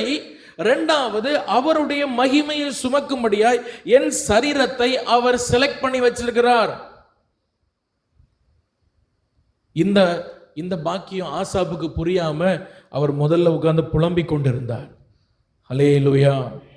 முதல்ல உட்கார்ந்து என்ன பண்ணாரு? புலம்பிக் கொண்டிருந்தார். ஐயோ ஆண்டவர் இதுக்கு என்னை செலக்ட் பண்ணாரு, நான் பேசாம ரட்சிக்கப்படாமல இருந்து சர்ச்சைக்கு வராமல் இருந்தது நல்லா இருந்திருப்பேனோ, ஒன்னும் இல்லாம ஆயிருப்போம். நீ நிறைய பேருக்கு வாழ்க்கை என்ன தெரியுமா, வார்த்தை என்ன தெரியுமா? தெரியாம நான் ரட்சிக்கப்பட்டேன் பாஸ்டர், தெரியாம நான் ஞானஸ்தானம் எடுத்துறேன் பாஸ்டர், நான் மட்டும் ரட்சிக்கப்படாம இருந்தா வானத்தை வில்லா வளைச்சிருப்பேன் பாஸ்டர். இந்த ஆசீர்வாதம் கூட இல்லாம வாழ்க்கையில நானும் சொல்லுவேன், எனக்கு நான் மட்டும் ரட்சிக்கப்படாம இருந்தா எனக்கு பைத்தியம் முடிச்சிருக்கும். ஹல்லேலூயா. எத்தனை பேர் சொல்ல முடியும் அப்படி? உண்மை அது. நம்ம மட்டும் ஆண்டவர் நம்மளை தேடி வரலன்னா இன்னைக்கு நம்ம மண்ணோட மண்ணாயிருப்போம். நம்ம அதான பாடுறோம், நீர் என்ன தேடி வராட்டா நான் என்னைக்கும் அழிஞ்சிருப்பேன் பாடுறோமே. அவர் மட்டும் நம்மளை ரட்சிக்கல, தேவ மகிமை சுமக்கும்படியா அவர் மட்டும் நம்மளை செலக்ட் பண்ணல, பிசாசு என்னைக்கும் நம்ம வாழ்க்கையை அழிச்சிருப்பான், என்னைக்கும் நம்மளை ஒன்றும் இல்லாம ஆக்கியிருப்பான். நம்மளை சுற்றி வந்த பிரச்சனையை, நமக்கு வந்த போராட்டமும் பார்க்கும் பொழுது கர்த்தர் ஒருவரே, இந்த வேதம் ஒன்றே நமக்கு மன மகிழ்ச்சியாக இருந்ததுனால துக்கத்தில் நமக்கு ஆறுதலாக இந்த வேதம் நமக்கு இருந்தது. கர்த்தர் நமக்கு இருந்தார். அவர் மட்டும் இல்லை, நேர பஸ் கீழ் பார்க்கறது தான் போனோம். ஆமாவா இல்லையா? ஹல்லேலூயா. உண்மைங்க. நமக்கு இருக்கிற மென்டல் ப்ரெஷருக்கு எங்கேயாவது ஒரு கனெக்ஷன், லூஸ் கனெக்ஷன் ஆயிருக்கும். அவ்வளோ ஆயிருக்கும், அவ்வளோ பிரச்சனை நம்மளுடைய வாழ்க்கையில். Praise the lord. ஹல்லேலூயா. எங்க போனாலும் இடி, எங்க போனாலும் அடி, மனுஷன் என்னத்தை தாங்குவான்? நமக்கு இருக்கிற ஒரே ஆறுதல் கர்த்தர் ஒருவரே. அந்த ஒரு ஆறுதல்ல தான் வண்டி ஓடுது, பெட்ரோல் மாதிரி. ஆமாவா இல்லையா? சில வண்டியெல்லாம் நம்ம பார்த்துருக்கோம் பாருங்க, அது எப்படி ஓடுதுன்னே தெரியாது. நான் சில வண்டிகள் பார்த்துருக்கிறேன், ஓட்டி இருக்கிறேன். இது எப்படி ஓடுது? ஒன்று இன்ஜின் ஒன்றும் சரியா இருக்காது, ஆனால் எப்படியோ முதிசா எப்படியோ ஓடும். அந்த மாதிரி தான் வாழ்க்கை ஓடுது. கத்தர் உருண்ட ஒரு பெட்ரோல் உள்ள கிடக்கிறதுனால எப்படியோ ஓடுது. அப்ப இந்த ஆசாப்பு முதல்ல என்ன புரியல, நான் ஒரு லேவியன், நான் பரிசுத்த பாத்திரங்களை தேவனுடைய உன்னத அந்த உடன்படிக்கை பற்றியை சுமக்கும்படியாய் ஆண்டவர் என்ன செலக்ட் பண்ணி வச்சிருக்காரு. இது புரியாம உட்காந்து துன்மார்க்கன் நல்லா இருக்கானே, நான் இப்படி இருக்கேனே, எனக்கு வாழ்க்கையில் ஒன்றும் நடக்கல, இப்படியே உட்காந்து புலம்பிக் கொண்டிருக்கிறார். ஆனால் அவர் புரிந்து கொண்ட முதல் பாக்கியம் என்ன தெரியுமா, நான் பரிசுத்த மகிமையை சுமக்கும்படியாய் கர்த்தர் என்ன செலக்ட் பண்ணி வச்சிருக்கிறார். ஹல்லேலூயா. இந்த இடத்துல இருக்கிற நீங்க ஒவ்வொருவரும் இயேசுவால் ரட்சிக்கப்பட்டு அவருடைய பிள்ளை என்ற முத்திரை உங்க மேல இருக்கிறது. இன்னைக்கு இயேசு வந்தா நீங்க மறுரூபமாகி அவருடைய ராஜ்யத்துக்கு போக முடியும். தேவ மகிமையை சுமக்கிற ஒரு பாத்திரமா உங்களை செலக்ட் பண்ணி வச்சிருக்கிறார். திஸ் இஸ் த ஃபர்ஸ்ட் முக்கியமான பெரிய பாக்கியம் கர்த்தர் உங்களுக்கு கொடுத்தது. கை தட்டி இந்த பாக்கியத்துக்காய் கர்த்தரை ஸ்தோத்திரம் பண்ணுங்க. நல்ல கைகளை தட்டி கர்த்தரை ஸ்தோத்திரம் பண்ணுங்க. ஹல்லேலூயா. நீர் என்னை தேடி வராதிருந்தால் நான் என்றோ மரிச்சிருப்பேன். கைதட்டி பாடுவோம். உம் கிருபை என்னில் தராதிருந்தால் நான் என்றோ அழிஞ்சிருப்பேன். நீர் என்னை ஷகபாலா துடாகபாலா வரகபாலா ரபா. ஓ ஆமாப்பா, அவர் குப்பையா மாறி இருப்பாண்டவரே. ஆமென். என்னில் தராதிருந்தால் நான் என்றோ அழிஞ்சிருப்பேன். என் தேவா என் ராஜா உம் கிருபை போதுமே. என் தேவா என் ராஜா உம் கிருபை போதுமே. ஹல்லேலூயா. இந்த ஆசாப கிடைச்ச முதல் பாக்கியம் என்ன தெரியுமா, அவன் பிறப்பே பாக்கியம். ஹல்லேலூயா. அவனை தெரிந்து கொள்ளுதலே பாக்கியங்க. இந்த இடத்துல உங்களை செலக்ட் பண்ணி வச்சிருக்கிறார் பாருங்க. இயேசு மெய்யான தெய்வம் என்று காணும்படி அவங்க கண்களை திறந்திருக்கிறார் பாருங்க. இது கிடைச்ச உங்களுக்கு பெரிய பாக்கியம். இந்த பாக்கியம் புரியலன்னா அப்படியே திருப்பதி ரோடுக்கு வண்டி எடுத்துட்டு போய் பாருங்க, உங்க பாக்கியம் உங்களுக்கு புரியும். செருப்பு போடாம எதையோ ஒன்று சாதிக்க போறேன்னு சொல்லி எதையோ ஒன்று தேடி மனுஷன் நடக்கிற நடை, அவன் எடுக்கிற பிரயாசம் பாருங்க. திருச்செந்தூருக்கு போய் பாருங்க, அந்த ரோடெல்லாம் போய் பாருங்க. மண்ணா காலெல்லாம் வீங்கி, சின்ன பிள்ளைகள் முதல் கொண்டு. நான் சில நேரம் நினைப்பேன், நம்மளும் இந்த மாதிரி ஒரு கூட்டத்தில் ஒரு ஆளா இருக்க வேண்டிய ஆளு தான். ஹல்லேலூயா. வேளாங்கண்ணிக்கு நடக்கிறான், நான் நினைப்பேன் நானும் அப்படி நடக்க வேண்டிய ஆளு தான் ஒரு நாள். அங்கே என்ன இருக்கு, அது ஒரு விக்கிரகத்தை தேடி மனுஷன் ஓடுதான். நானும் அப்படி நடக்க வேண்டிய ஆளு தான். ஆனால் இயேசு என்னை ஒரு நாள் ஒரு இரவில் வந்து சந்தித்தார். நான் தான் ஜீவனுள்ள தெய்வன் எனக்கு காண்பித்தார். அவர் மட்டும் என்னை தேடி வராதிருந்தால் என் துக்கத்தில் நான் அழிஞ்சிருப்பேன். ஹல்லேலூயா, ஹல்லேலூயா. அவர் நம்மளை தேடி வந்தது பிறகு பெரிய பாக்கியங்க. நான் சமீபத்தில் நியூஸில் பார்த்தேன், ஒரு ஒரு ஒரு பக்தன், ஒரு ஒரு சாமியார் நின்றுக்கிட்டே இருக்கிறார் 13 வருஷமா. அவர் வணங்குற அந்த தெய்வம் அவர் கண்ணு முன்னாடி வந்தாதான் உட்காருவேன்னு நின்றுக்கிட்டே இருக்கிறாரு. அதை பார்க்கும்போது ஒரு பக்கம் கண்ணீர் வருது, அந்த காலெல்லாம் அப்படியே கருத்து வீங்கி போய் பாருங்க. தெய்வத்தை தேடி போக எவ்வளவு முயற்சி பண்றாங்க. ஆனா நம்ம தெய்வம் நம்ம தேடி இந்த பூமிக்கு வந்தார். நம்ம எந்த பிரயாசம் எடுக்கல, நம்மளை தேடி வந்து நம்மளை நேசிச்சு, நான் உன் தகப்பன் உன் அப்பான்னு சொல்லி நம்ம தலையில நம்ம நெத்தியில் அப்படி முத்திரையை போட்டு, இந்த தான் நமக்கு கிடைச்ச பெரிய பாக்கியம். ஹல்லேலூயா. இந்த ஆசாபு கிடைச்ச 2வது பாக்கியம் என்ன தெரியுமா? 1 நாளாகமம் 15ஆம் அதிகாரம் 16ஆம் வசனமும் 17ஆம் வசனமும் வாடிங்க. அழகாக நோட்ஸ் எடுத்துருங்க, உங்களுக்கு ரொம்ப பிரயோஜனமாக இருக்கும். 1 நாளாகமம் 15ஆம் அதிகாரம் 16, 17 வாசிங்க. தாவீது லேவியரின் பிரபுக்களை நோக்கி, நீங்கள் உங்கள் சகோதரராகிய பாடகரை தம்புரு, சுரமண்டலம், கைத்தாள முதலிய கீத வாக்கியங்கள் முழங்க தங்கள் சத்தத்தை உயர்த்தி சந்தோஷம் உண்டாக பாடும்படி நிறுத்த வேண்டும் என்று சொன்னார். அப்போ தாவீது சொல்றார், சில பேரை நீங்க நிறுத்தணும், பாட்டு பாடும்படியா. அதுல யாரு? அப்படியே லேவியர் யோவேலின் குமாரனாகிய ஏமானையும் அவன் சகோதரரில் பெரயாவின் குமாரனாகிய ஆசாபையும் மெராரின் புத்திரரான தங்கள் சகோதரில் குஷா யாவின் குமாரன் ஏத்தானையும் நிறுத்துறாங்க. லேலுயா. இப்போ நல்லா கவனிங்க, பழைய ஏற்பாட்டில் தேவனுடைய உடன்படிக்கை பெட்டி பிடிக்கப்பட்டது. தேவனுடைய உடன்படிக்கை பெட்டி என்னன்னு சத்தமாக சொல்லுங்க, அப்போதான் இந்த வசனம் புரியும். இந்த வசனத்தை பின்னணி அப்போதான் புரியும். பிடிக்கப்பட்டது. தாவீது சொல்றார் பாருங்க, 1 நாளாகமம் அதே 13ஆம் வசனம், பேஜ் அப்படி திருப்புங்க, 3ஆம் வசனம் படிச்சு பாருங்க.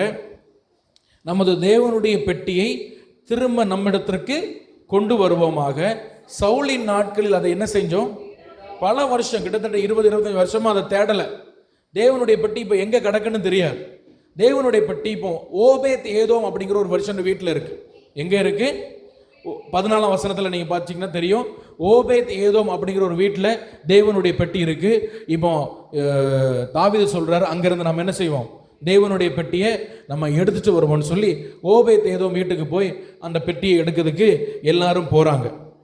போயிட்டு அவங்க திரும்ப எடுத்துட்டு வரும்பொழுது, தேவனுடைய பெட்டியை எடுத்துட்டு வரும்பொழுது, அந்த பெட்டிக்கு முன்னாக பாடும்படியாக சிலரை நியமிக்கிறாங்க.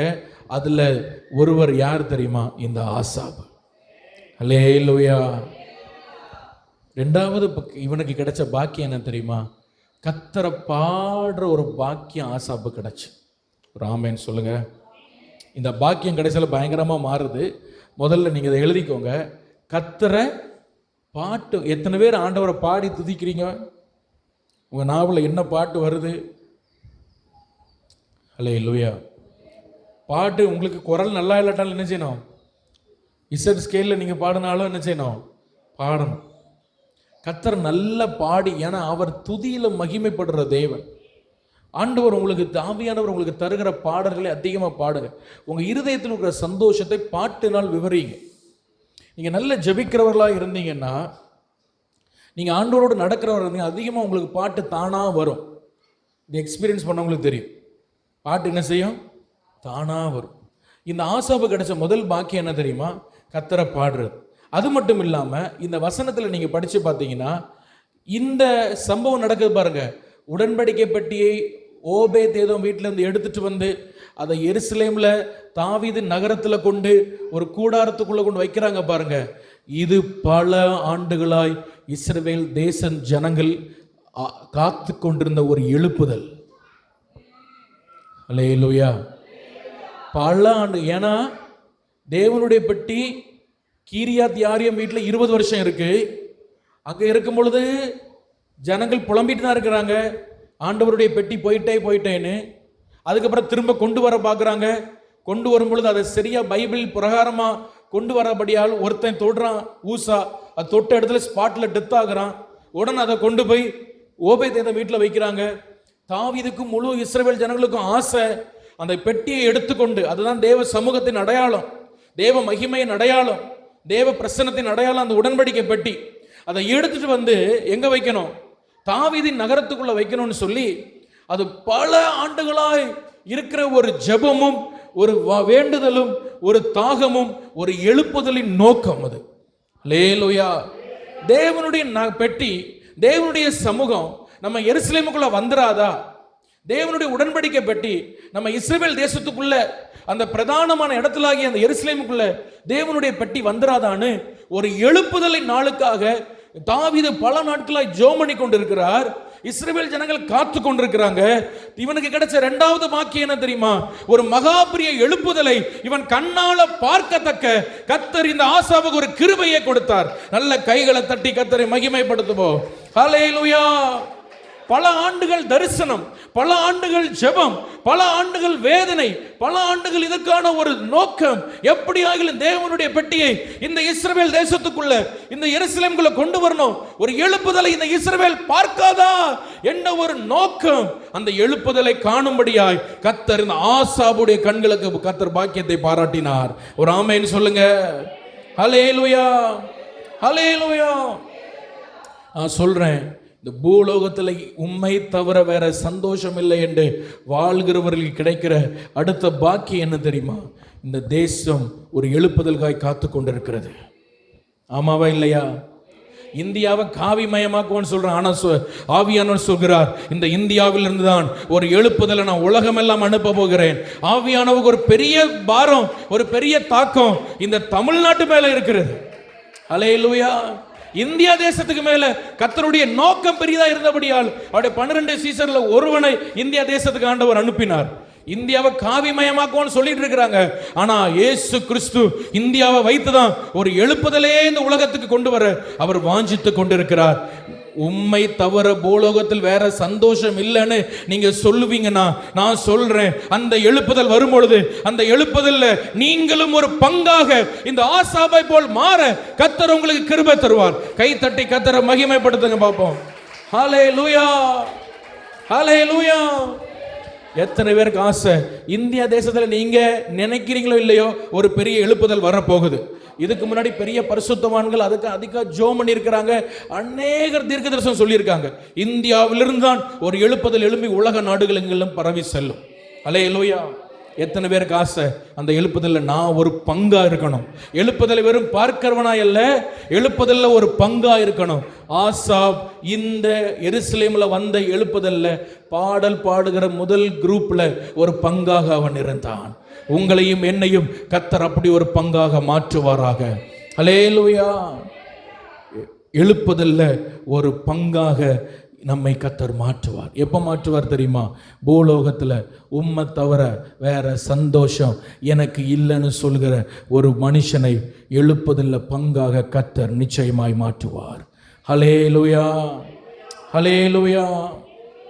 ஆமாம், கர்த்தர் அப்படியே மாற்றுவார். அதில் நீங்கள் 19வது வசனத்தை படித்து பார்த்தீங்கன்னா, பாடகராகிய ஏமானும் 1 15-19 பாடகராகிய ஏமானும் ஆசாபும் ஏத்தானும் பஞ்சலோக கைத்தாளங்களை தொனிக்க பண்ணி பாடினார்கள். இந்த கைத்தாளம் என்று சொல்றது என்ன? இவன் வாசித்த இன்ஸ்ட்ருமெண்ட் என்ன தெரியுமா? கைத்தாளம். கைத்தாளம்னா நீங்க இந்த கல்யாண வீடுகளில் சில இடத்துல பார்த்துருக்கலாம். பெருசா ரவுண்டா இருக்கும், பிராஸ்ல வச்சிருப்பான், வெண்கலத்தில் 2 ரவுண்டா இருக்கும். அடிச்ச சங்குன்னு ஒரு சவுண்டு கேட்கும், பார்த்துருக்கீங்களா? சிங்கி கிடையாது, அது சிங்கி மாதிரி இருக்கும், ஆனால் பெருசாக இருக்கும். அடித்தா ஒரு சவுண்டு பயங்கரமாக இருக்கும். சிம்பிள் சிங்கினா குட்டியாக இருக்கும், அப்படி அடிச்சிருப்பாங்க. அதில் நல்ல பெருசாக இருக்கும், அடித்தா சவுண்டு கேட்கும். அந்த நாட்களில் இந்த கைத்தாளங்கள் வச்சுக்கிறவங்களாம் தான் அந்த கொயரை கைட் பண்ணுவாங்க. ஏன்னா அவங்க தான் அந்த தாளம் கரெக்டாக போடுவாங்க. இந்த தாளம் கரெக்டாக போடுவாங்க. பாருங்கள், ஒரு பெரிய எழுப்புதல் வருது இஸ்ரவேலில். அந்த எழுப்புதலில் ஒரு முக்கியமான இடத்துல கர்த்தர் ஆசாபை கொண்டு வைக்கிறார். காரணம் என்ன தெரியுமா? அவர் சொன்னார், அன்னைக்கு பூலோகத்தில் உம்மை தவிர வேற விருப்பம் இல்லை அப்படிங்கிற ஒரு வாழ்க்கை அவர் வாழ்ந்ததுனால. ஆமென், ஹல்லேலூயா. ஏங்க, ஒரு லேவியன் இசையெல்லாம் வாசிக்கக்கூடாது. இசை வாசிக்கிற வேலை அவங்களுக்கு கிடையாது. அவங்க ஆசரிப்பு கூடாரத்தில் வேலை செய்யணும். இசை வாசிக்கிற குரூப் எல்லாம் ஆசாப் மூலமாக தான் வருது. அதை நான் பிற்பாடு சொல்கிறேன். அப்போ இந்த பாக்கியம் இவனுக்கு கிடைக்கிறதுக்கு எப்படி ஆண்டவர் செய்த கிரியை இது? ஹல்லேலூயா. இது ஆண்டவர் செய்த கிரியை.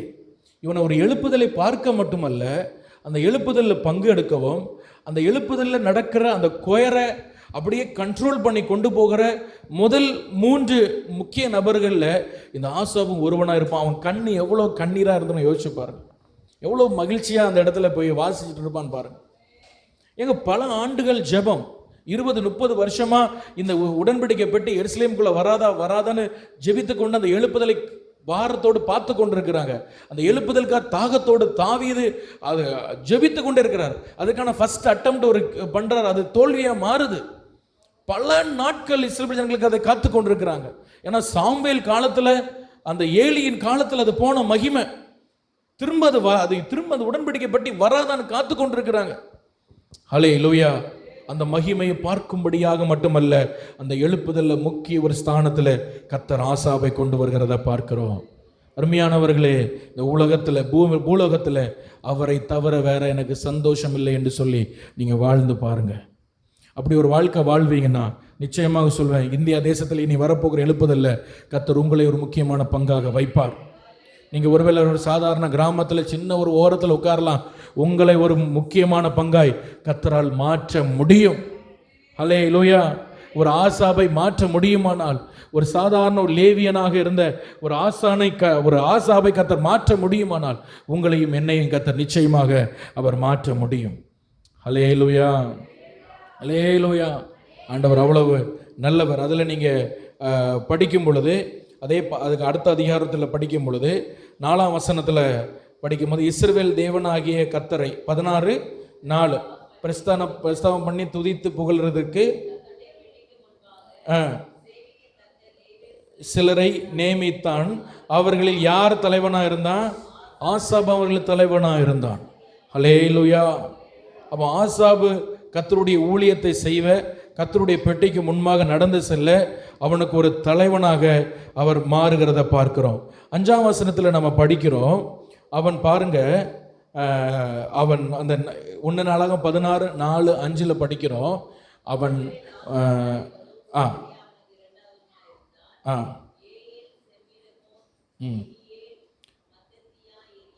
பெனாயா, ஓபேத் ஏதோம், ஏயேல் என்பவர்கள் தம்புரு சுரமண்டலம் என்னும் கீத வாக்கியங்களை வாசிக்கவும், ஆசாப் கைத்தாளங்களை கொட்டவும். அப்போ ஆசாப் தான் அதை கைட் பண்ணி கொண்டு போகிறார். ஸோ முதல் பாக்கியம், இவர் பாடல் பாடுகிற ஒரு பாக்கியத்தை கொடுக்கிறார். 2வது எழுப்புதல் ஒரு பங்காக இவனை மாற்றுகிறார். 3வது கர்த்தருக்கு ஊழியம் செய்கிற ஒரு பாக்கியத்தை, இந்த ஆசாபுக்கு ஒரு பாடல் ஊழியத்தை செய்கிற ஒரு பாக்கியத்தை கர்த்தர் கொடுக்கிறார். ஆமென், ஹல்லேலூயா. அந்த பாடல் ஊழியம் அதுக்கு முன்னாடி லேவியர்கள் செய்யலை. அதுக்கு முன்னாடி லேவியர்கள் ஆசரிப்பு கூடாரத்தில் பணிவிடை மட்டும்தான் செய்யணும். பாடல் ஊழியத்தில் முதல்ல ஆண்டவர் கொண்டு வந்தது இந்த ஆசாபை தான். ஹல்லேலூயா. ஆண்டவர் அப்படிப்பட்ட கிரியைகளை செய்கிறார். அதில் நீங்கள் பாருங்கள், 7ஆம் வசனமும் 8ஆம் வசனத்தை படிச்சீங்கன்னா,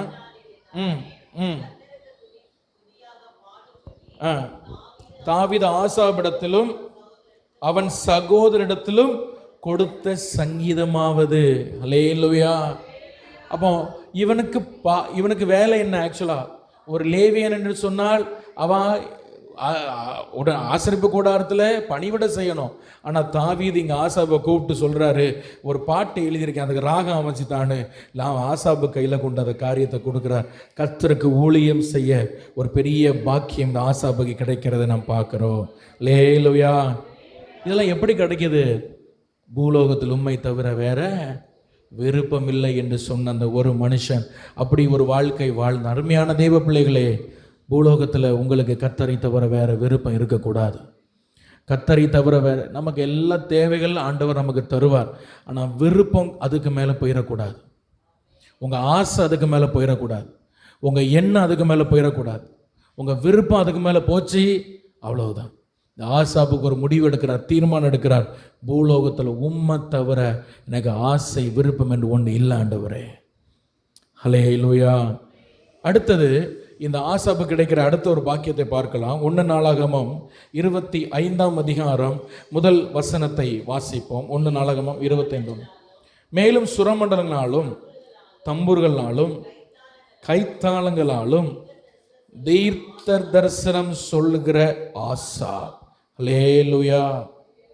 இப்போ என்ன பண்ணுறாரு தெரியுமா? இவருக்கு பாக்கியமாக கிடைச்ச ஒரு ஊழியம் என்ன? பாட்டு பாடி ராகம் அமைச்சு கோயரை கைட் பண்ணி கொண்டு போகிறார்.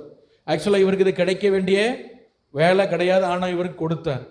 இவர் என்ன பண்ணார் தெரியுமா? இந்த வேலையை உண்மையாக செஞ்சதுனால அடுத்த லெவலுக்கு ஆண்டவர் கொண்டு போகிறார். இவர் பாட்டு பாடி கைத்தாளம் போட்டு துதித்து கொண்டிருக்கிறார். இவர் வாயை திறக்கும் போது தீர்க்க தரிசன வார்த்தை வருது. கைத்தட்டி ஆண்டவரை மகிமைப்படுத்தலாமா? ஹல்லேலூயா, ஹல்லேலூயா. இவர் தீர்க்க தரிசனம் சொல்றார். பாட்டு பாடி அடுத்த பாக்கியம், ஆவியின் வரங்கள் உங்களுக்குள்ள கிரியை செய்யும். கர்த்தரை தவிர இந்த உலகத்தில் வேற சந்தோஷம் இல்லை என்று வாழ்கிற ஒரு தேவ பிள்ளையா இருந்தா எனக்கு வேற என்ன பாக்கியம் நினைக்கிறீங்களா? உங்களுக்குள்ள பயங்கரமான ஆவியின் வரங்கள் கிரியை செய்யும். ஆவியின் வரங்களோடு நீ ஊழியத்தை செய்ய, ஆவியின் வரங்களோடு கர்த்தர்க்காய் பிரகாசிக்க, தீர்க்க தரிசன வரங்களோடு கர்த்தர்க்காய் பிரகாசிக்க கர்த்தர் உங்களை எடுத்து பயன்படுத்துவார். கர்த்தரை தவிர வேற விருப்பம் இல்லை அப்படின்னு வாழ்ற ஒரு மனுஷனுக்கு கர்த்தர் இப்படிப்பட்ட கிருபைகளை கொடுத்து அவனை மேன்மைப்படுத்துவார். விசுவாசிக்கிறவங்க கரங்களை தட்டி கர்த்தரை மகிமைப்படுத்துவோம். ஹல்லேலூயா, ஹல்லேலூயா. அதெல்லாம் நினைக்க ஆண்டவருக்காக வாழ்றதுனால ஒன்றும் கிடையாது, ஒன்றும் கிடையாது, அது சும்மா சும்மா அப்படி கிடையாது. கர்த்தருக்காய் வாழுற மகிமையான ஒரு வாழ்க்கை. ஹல்லேலூயா. இவனுக்குள்ள தீர்க்க தரிசனம் வருது. இது தீர்க்க தரிசனம் எப்போ தெரியுமா? நீங்கள் 1 சாமுவேல் 10ஆம் அதிகாரத்தில் நீங்கள் படித்து பார்த்தீங்கன்னா அங்கே ஒரு தீர்க்க தரிசன குரூப் வருது. அவங்க கைத்தாளம் இதெல்லாம் வாசிக்கிறாங்க. வாசிக்கும் பொழுது அங்கே சவுலுக்கு மேலே பரிசுத்த ஆவியானவர் இறங்குகிறார். 1 சாமுவேல் 10ஆம் அதிகாரம் 5ஆம் வசனம் 6ஆம் வசனம் வாசிங்க.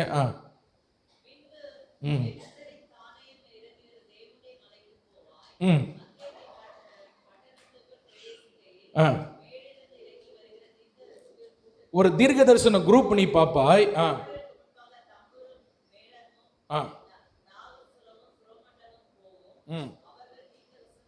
அவர்கள் தீர்க்க தரிசனம் சொல்லுவார்கள்.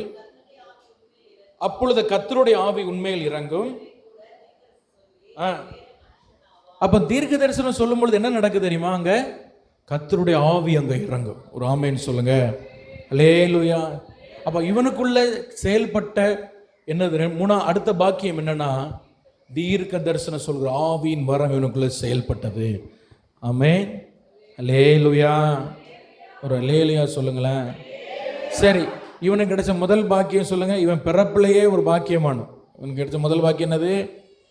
பிறப்பிலேயே ஒரு லேவியனாக கர்த்தருடைய மகிமை உடன்படிக்கை பெட்டியை சுமக்கிற ஒரு பாக்கியம் அவனுக்கு கிடைச்சது. அதுபோல கர்த்தர் நம்மை பிறப்பிலேயே செலக்ட் பண்ணி அவருடைய மகிமையாகிய பரிசுத்தாவியை சுமக்கிற ஒரு ஆலயமா நம்ம சரீரத்தை அவர் செலக்ட் பண்ணி வச்சிருக்கிறார். ரெண்டாவது, இவன் பாடல் பாடுகிற ஊழியத்துக்குள்ள வருகிறான். ஒரு எழுப்புதலை பார்க்க அந்த எழுப்புதலில் ஒரு பங்காக மாறுகிற ஒரு பாக்கியம் அவனுக்கு கிடைக்குது. கர்த்தர் அப்படியும் நமக்கு கிருபைகளை தருவார். மூணாவது, இவனுக்குள்ள இருக்கிற ஆவியின் வரங்கள் என்ன செய்யுது? கிரியை செய்து. ஹல்லேலூயா. அது என்ன வரும்? தீர்க்க தரிசனம் வரும். என்ன வரும் சொல்லுங்க. அப்போ இவன், நான் நினைக்கிறேன் இவன் பாடல் பாடி ஒரு கொயர் நடத்தி தீர்க்க தரிசனம் சொன்னான்னா யாராவது ஒருவருக்கு தேவ ஆவியின் அபிஷேகம் கிடைக்கும். எவ்வளோ பெரிய கிருபை பாருங்க. ஹல்லேலூயா. இப்போ இந்த தீர்க்க தரிசனம் வரும். அடுத்த லெவலுக்கு போகுது. 2 நாளாகமம் 29:30 வாசிங்க. 2 நாளாகமம். இவனுக்கு ஒரு பெயர், இவன் மரித்த பிறகு இவனுக்கு ஒரு பெயர் உண்டாகுது. 2 நாளாகமம் 29:30. எசேக்கியா ராஜாவும் பிரபுக்களும் லேவியரை நோக்கி, நீங்கள் தாவீதும் ஞான திருஷ்டிக்காரனாகிய ஆசாபும் பாடின வார்த்தைகளாலே கர்த்தரை துதிங்க. அப்ப இவன் யாரு? தீர்க்கதரிசி மட்டும் கிடையாது. இவன் யாரு? ஒரு ஞான திருஷ்டிக்காரன். தீர்க்க தரிசனம்னா, தீர்க்க தரிசனுக்கும் ஞான திருஷ்டிக்காரனுக்கும் என்ன வித்தியாசம்னா, தீர்க்கதரிசிகள் கர்த்தர் சொல்கிறதா அப்படியே சொல்லுவாங்க. அந்த ஞான திருஷ்டிக்காரங்கன்னா இவர்களுடைய கண்களுக்கு சில தரிசனங்கள் அப்படியே லிட்டரலா கிடைக்கும். அதான் இந்த ஞான திருஷ்டி. ஆமென் சொல்லுங்க.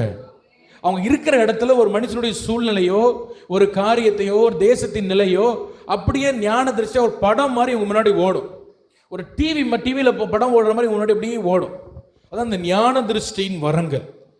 ஹல்லேலூயா. அப்போ மூணாவது இவனுக்கு கிடைச்ச பாக்கியம் என்ன தெரியுமா? சில ஞான திருஷ்டியின் வரங்கள் இவனுக்குள்ளே கிரியை செய்தது. ஹல்லேலூயா. கர்த்தருக்காய் வாழ்றதுனால ஒரு பாக்கியம் இல்லை நினைக்கிறீங்களா? உங்களை வச்சு தான் நிறைய பேருக்கு குழப்பமே ஆண்டவர் தீர்க்க போகிறார். நீங்கள் ஞான திருஷ்டி வரத்தோடு இருந்தீங்கன்னு வைங்களேன், குழப்பத்தோடு வர்றவங்களுக்கு நீங்கள் சரியான விட சொல்ல முடியும். ஆமாவா இல்லையா? ஒரு மனுஷன் என்ன பிரச்சனையோடு வருகிறான், என்ன குழப்பத்தோடு வருகிறான், வாழ்க்கையில் இந்த பிரச்சனை என்ன, ஞான திருஷ்டி உள்ளவங்களுக்கு கண்டுபிடிக்க முடியும். Praise the lord. ஹல்லேலூயா. அடுத்தது இவருக்கு கிடைச்ச பாக்கியம் என்ன தெரியுமா? இவர் அப்படியே அந்த தேவ கிருபையில நிரம்பி இவர் பாடிக்கொண்டே இருக்கிறார், ஆண்டவர் துதித்து கொண்டே இருக்கிறார். என்ன நடக்குது தெரியுமா? ஆண்டவருக்கு உண்மையா வாழ்றார். 2 நாளாகமம் 5ஆம் அதிகாரத்துக்கு வாங்க. அங்க என்ன நடக்குது தெரியுமா? 2 நாளாகமம் 5:12 13 வாசிங்க. ஏமான் எதிர்த்தூனுடைய கூட்டத்தாரும் அவருடைய குமாரர் சகோதரனுடைய கூட்டத்தாரும் ஆகிய தரித்து கைத்தாளங்களையும் தம்புர்களையும் சுரமண்டங்களையும் நின்றார்கள்.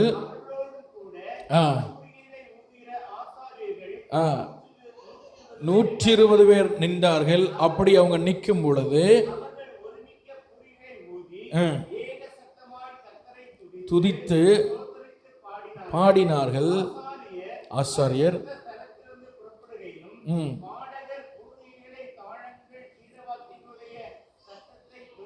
தொனிக்க பண்ணி கர்த்தர் நல்லவர், அவரை ஸ்தோத்திரிக்கையில் கர்த்தருடைய வீடாகிய தேவாலயம் மேகத்தால் நிறையப்பட்டது. அந்த மேகத்தின் நிமித்தம் ஆசாரியர் ஊழியம் செய்து நிற்க கூடாமல் போயிற்று. கர்த்தருடைய மகிமை அப்பா ஹல்லேலூயா.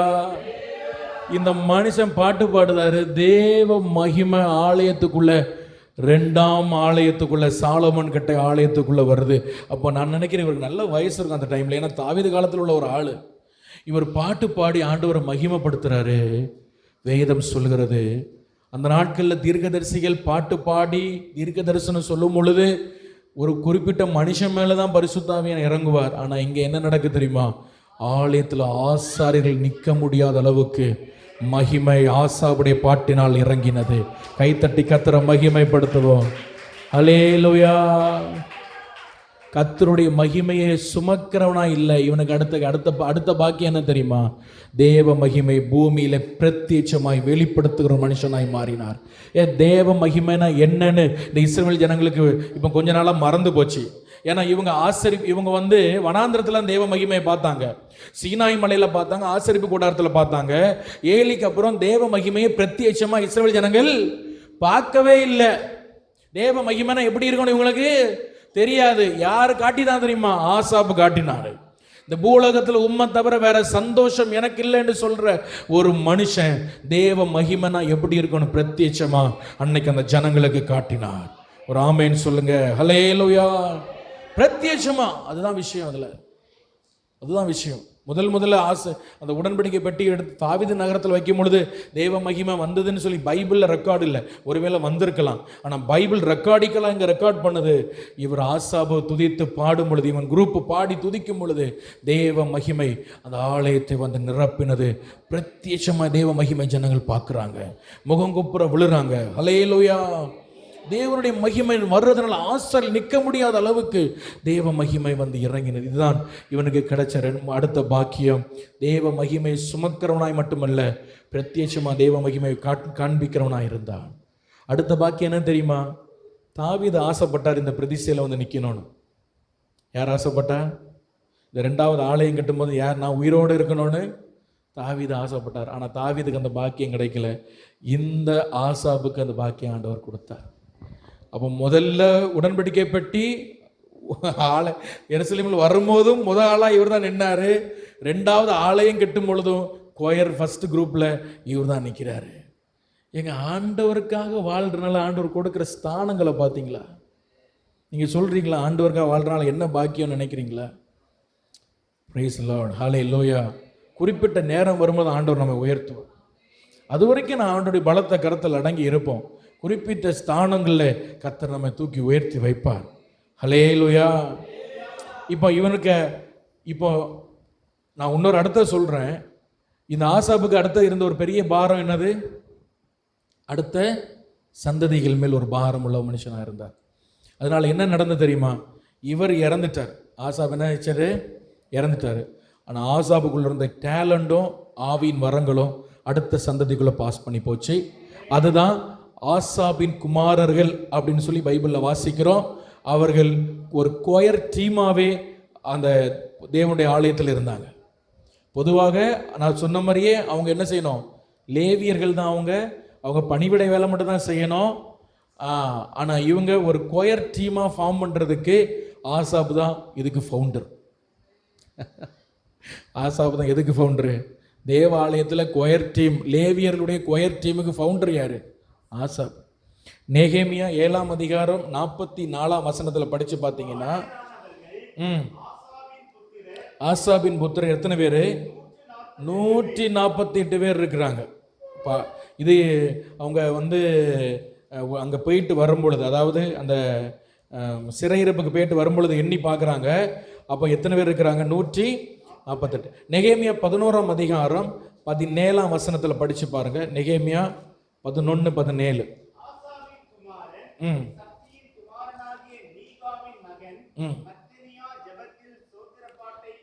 ஜெபத்தில் ஸ்தோத்திரப்பாட்டை துவக்கிற.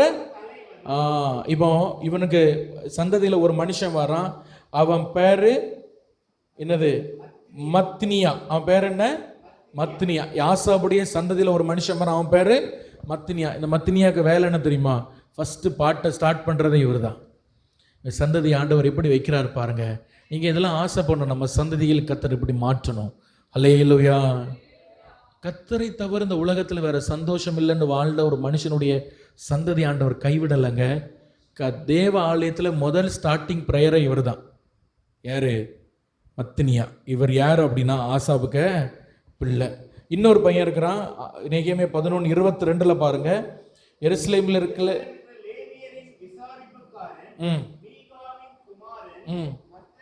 இப்போ மத்னியாவின் மகன் ஊசி என்பவன் ஆசாபு. அப்போ ஆசாபுக்கு பையன் மட்டும் இல்லை, அவனுக்கு பையனுக்கு பையன், பையனுக்கு பையன், 3 4 5 6 தலைமுறையா இவங்க பாடுற குரூப்ல தான் இருக்கிறாங்க. இந்த ஊழியத்தை சத்துரு கெடுத்து போட முடியாதபடி கர்த்தர் இந்த ஆசாபை கர்த்தர் ஆசீர்வதித்து வைத்தார். ஹல்லேலூயா. நம்ம சந்ததி கர்த்தருடைய சமூகத்தில் நின்று ஊழியம் செய்கிற சந்ததிகளாய் மாறணும். அவங்க வேலை செய்யலாம், அவங்க என்னவும் செய்யலாம். ஆனால் என்ன செய்யணும்? முக்கியமாக அவங்க என்ன செய்யணும்? தேவ சமூகத்தில் ஒரு ஊழியத்தில் முக்கியமான தூண்களாய் அவங்க மாறணும். எப்போ மாறுவாங்கன்னா, ஒன்று நீங்கள் தேவனை தவிர இந்த உலகத்தில் வேறு சந்தோஷம் இல்லைன்னு வாழும் பொழுது. ரெண்டாவது, உங்கள் பிள்ளைகள் கர்த்தருக்காக வரணும்னு சொல்லி அடிக்கடி உங்கள் பிள்ளைகிட்ட என்ன பேசணும்? தேவனை குறித்து பேசிக்கிட்டே இருக்கணும். ஆண்டவரை குறித்து என்ன செய்யணும்? உங்கள் பிள்ளைகள்கிட்ட பேசிட்டு அவர் எவ்வளோ நல்லவர், அவர் எவ்வளோ, அது முக்கியமாக சின்ன பிள்ளைகளாக இருந்தானா உங்களுக்கு நல்ல வாய்ப்பு. பிள்ளைகள்கிட்ட என்ன செய்யுங்க? ஏசப்பா பற்றி பேசிக்கிட்டே இருங்க, சொல்லிக்கிட்டே இருங்க. என்ன பொருள் கேட்டாலும் நீ எவ்வளோ ஏசப்பாட்ட ஜோம் பண்ணுன்னு சொல்லுங்க, ஏசப்பாட்ட நீ கேளுன்னு சொல்லுங்க. ஹல்லேலூயா. அப்படி அந்த பிள்ளைகளை ஆண்டவரை பற்றி சொல்லி சொல்லி கொடுத்து அடுத்த ஒரு சந்ததியை, ஒருவேளை உங்களுக்கு பிள்ளைகள் இல்லாட்டாலும் அடுத்த ஒரு சந்ததியை கர்த்தருக்காக எழுப்பி கொண்டு வாங்க. ஆமென். ஹல்லேலூயா. அதுதான் ஆண்டவர் விரும்புகிறார். இங்கே ஆசாப் அப்படிப்பட்ட ஒரு ஏக்கம் அவனுக்குள்ள இருந்து, என் பிள்ளைகள் அடுத்த சந்ததி கர்த்தருக்காய் வாழணும்னு நினைச்சாரு. இவரை கண்ணை மூடிட்டாரு. இவருக்கு பேர பையன், இவருக்கு கொள்ளு பேரன் போயிட்டே இருக்கு. தேவ ஊழியத்தில் அவங்க சைன் பண்ணிட்டே இருக்கிறாங்க. கைகளை உயர்த்தி ஆண்டவரை மகிமைப்படுத்துவோம். ஹல்லேலூயா. இப்போ இந்த பாடல் கிருபை மட்டுமல்ல, இவருக்குள்ள இன்னொரு கிருபை உண்டு. நான் என்ன சொன்னேன்? தீர்க்க தரிசன கிஃப்ட். என்ன கிஃப்ட்? சரி, இப்போ இது எப்படி ஆப்ரேட் ஆகுது பாருங்க. சந்ததிக்குள்ள எசேக்கியான்னு ஒரு ராஜா இருக்கிறார். என்ன ராஜா? எசேக்கியா. 2 நாளாகமும் 20ஆம் அதிகாரம் எடுத்து வச்சுடுங்க. அந்த எசேக்கியா ராஜாவை சுற்றி 3 ராஜா வராங்க. எசேக்கியா அப்படின்னு சொல்றது ஒரு சின்ன தேசத்தின் ராஜா. இவனை சுற்றி எத்தனை ராஜா வராங்க? 3 பேர் வராங்க எசேக்கியாவை அடித்து தேசத்தை கொண்டு போகிறதுக்கு. எசேக்கியா தேசம் ஃபுல்லாக ஃபாஸ்டிங் போட்டு கத்துறாரு, ஆண்டவரே காப்பாற்றும். எல்லாம் முழு யூதாவும் தேவ ஆலயத்துக்கு ஃப்ரெண்டில் வந்து உட்காந்து அழுதுட்டு இருக்கிறாங்க. எல்லாம் ஜெபம் பண்ணிட்டு இருக்கிறாங்க. ஏசப்பா எங்களை காப்பாற்றோம்ப்பா, எங்களுக்கு என்ன செய்யணும் தெரியல, எங்களுக்கு வேற வழி இல்லை, எங்களுக்கு நீ தான் ஒரு வழின்னு சொல்லி இவர்கள் வந்து தேவ சமூகத்தில் தேவனுடைய ஆலயத்துக்கு முன்பாக உட்கார்ந்து அழுறாங்க. யார் அழுறா? முழு தேசமே அழுதுட்டு இருக்கு. யார் அழுறா? முழு தேசமே அழுதுட்டு இருக்கு. இப்போ திடீரென்று கர்த்தருடைய ஆவியானவர் ஒரு மனுஷன் இருந்து பேசுறார். ஒரு ஆமேன்னு சொல்லுங்களேன். அந்த குரூப்ல எல்லாரும் ப்ரேயர் பண்ணிட்டு இருக்கிறாங்க. எல்லாரையும் விட்டுட்டு, அங்கே எத்தனை ஆயிரம் எத்தனை லட்சம் ஜனங்கள் இருந்தால் எனக்கு தெரியாது, அத்தனை லட்சம் ஜனங்களையும் விட்டுட்டு ஒரு மனுஷன் மேல ஆவியானவர் வந்து இறங்குறாரு. அவன் யாரு தெரியுமா? ஆசாபுடைய சந்ததியில பிறந்த ஒரு மனுஷன். கைத்தட்டி ஆண்டவரை மகிமைப்படுத்துவோம். 2 நாளாகமம் 20ஆம் அதிகாரம் 14ஆம் வசனம் வாசிங்க. மத்தனியாவின் குமாரனாகிய ஏலியின் மகனான. இப்ப பாருங்க ஆண்டவர் ஏன் இவ்வளவு டீட்டெயில் எழுதுறாரு. ஆசாபா ஆண்டவர் மகிமைப்படுத்தணும். சும்மா ஆண்டவர் யகாசியேல் மேல் தேவாவை இறங்கினார் ஆண்டவர் எழுதுறதுக்கு ரொம்ப நேரம் ஆகாது. ஆசாபுடைய பெயரை மேன்மைப்படுத்த எப்படி கொண்டு வரார் பாருங்க. மத்தனியாவின் குமாரன் ஏபேலின் மகன் ஆகியான பெனாயாவுக்கு பிறந்த சகரியாவின் புத்திரன் யகாசியேல் என்னும் ஆசாபில் புத்திரல் ஒருவன் மேல் லேவியன் ஒருவன் மேல் கர்த்தருடைய ஆவி இறங்கினது. அல்லேலூயா. அவன் இறங்கி அவன் தீர்க்க தரிசனம் சொல்றான். நீங்க பயப்படாதீங்க, இந்த யுத்தம் கர்த்தருடையதுன்னு சொல்லி அவன் அந்த தீர்க்க தரிசனம் சொல்றான். அடுத்த நாள் எசேக்கியா தீர்க்கதரிசி சொல்றாரு, ஒரு வார்த்தை சொல்றாரு ஜனங்களை பார்த்து. அவன் சொல்றான், எருசலேமின் குடிகளே 20ஆம் வசனத்துல கர்த்தரை நம்புங்க, அவர் தீர்க்கதரிசிகளை நம்புங்க. யாரை சொல்லுதாரு? இந்த யகாசியலை சொல்றார். அல்லேலூயா. கர்த்தரை நம்புங்க, அவருடைய தீர்க்கதரிசிகளை நம்புங்க அப்படின்னு சொல்லி அந்த இடத்துல என்ன நடந்தது தெரியுமா? இவங்க எசேக்கியா என்ன பண்ணாரு தெரியுமா? யுத்தத்துக்கு போகணும்னா முதல்ல யார் அனுப்பணும்? காலார் படை அனுப்பணும். யார் அனுப்பணும்? ஆனால் இப்போ தீர்க்க தரிசனம் சொன்னது யாரு? ஒரு பாடகருக்க சந்ததியில் வந்தவன். ஆமாவா இல்லையா? உடனே பார்த்தாரு, இது ஜெயம் வேற எங்கேயும் இல்லை, பாட்டில் தான் இருக்கு. பாட்டு குரூப்பு ஃப்ரெண்டில் போ. பாட்டு குரூப்பை முதல்ல அனுப்புறாரு. ஒரு ஆமேன்னு சொல்லுங்களேன். இந்த பாடல் பாடிட்டு முன்னாடி போயிட்டு இருக்கிறாங்க. வேதம் சொல்லுது, கர்த்தருடைய ஆவியானவர் அந்த சத்துருக்குள்ள குழப்பத்தை உண்டாக்குனார். அவன் சத்ரு அவனே ஒருத்தன் வெட்டி விழுந்து செத்து போனான். அல்லேலூயா. இந்த பாருங்க எவ்வளவு ஜெனரேஷன் தாண்டி, எத்தனை சந்ததிகள் தாண்டி இந்த ஆசாவுடைய பேரை ஆண்டவர் மேன்மைப்படுத்துறார் பாருங்க. காரணம், அன்னைக்கு அந்த மனுஷன் எடுத்த ஒரு சின்ன தீர்மானம் ஒரு பெரிய முடிவுன்னு நான் சொல்லுவேன். கர்த்தருக்காக இந்த பூமியில நான் வாழணும், இந்த உலகத்தில் அவரை தவிர வேற சந்தோஷம் எனக்கு இல்லை என்று சொல்லி இந்த மனுஷன் ஒரு தீர்மானம் எடுத்து கண்ணை மூடிட்டாரு. ஆனால் அவருக்கு பேரன் கொள்ளு பேரன் அவனுக்கு கிஃப்ட், அவனுக்கு பாடல் வர மட்டுமல்ல, அந்த தீர்க்க தரிசனம் வரம் அப்படியே டிரான்ஸ்ஃபர் ஆகிட்டே இருக்கு. ஒரு தேசம் ஒரு குழப்பத்தில் நிற்கும் பொழுது கர்த்தர் இந்த ஆசாபின் குமாரில் ஒருவனை செலக்ட் பண்றாருன்னா, அப்ப கர்த்தர் எந்த அளவுக்கு ஒரு ஆசாபு மேல ஒரு மரியாதை வச்சிருப்பார் யோசிச்சு பாருங்க. கர்த்தர் ஆசாபு மேல எவ்வளவு மரியாதை வச்சிருக்கிறார் யோசிச்சு பாருங்க. நான் சொல்ல, நீங்கள் அவரை கனப்படுத்தினால் அவர் உங்களை கனப்படுத்துவார். ஹல்லேலூயா. நீங்க ஆண்டவரை கனப்படுத்தி பாருங்க, கர்த்தர் உங்களை கனப்படுத்துவார். ஹல்லேலூயா. சரி, நான் முதல்ல சொன்னேன், உடன்படிக்கை பெட்டி எருசலேமுக்குள்ள கொண்டு வரும்பொழுது அங்கே யார் இருந்தா? ஆசாபு இருந்தார். 2வது ஆலயம் கட்டும் பொழுது, அதாவது முதல் தேவாலயம் கட்டும் பொழுது அங்கே யார் இருந்தா? ஆசாபு இருந்தார். இப்போ 2வது ஆலயம் கட்டுறாங்க. எஸ்ரா 3ஆம் அதிகாரம் 10ஆம் வசனத்தில் சிறையிருப்புக்கு போயிட்டு வந்து திரும்ப கட்டுறாங்க. அங்கே யார் இருக்கிறா பாருங்க. எஸ்ரா 3ஆம் அதிகாரம் 10ஆம் வசனம். அதை வாசி நம்ம ஜோம் பண்ண போகிறோம். எஸ்ரா 3:10.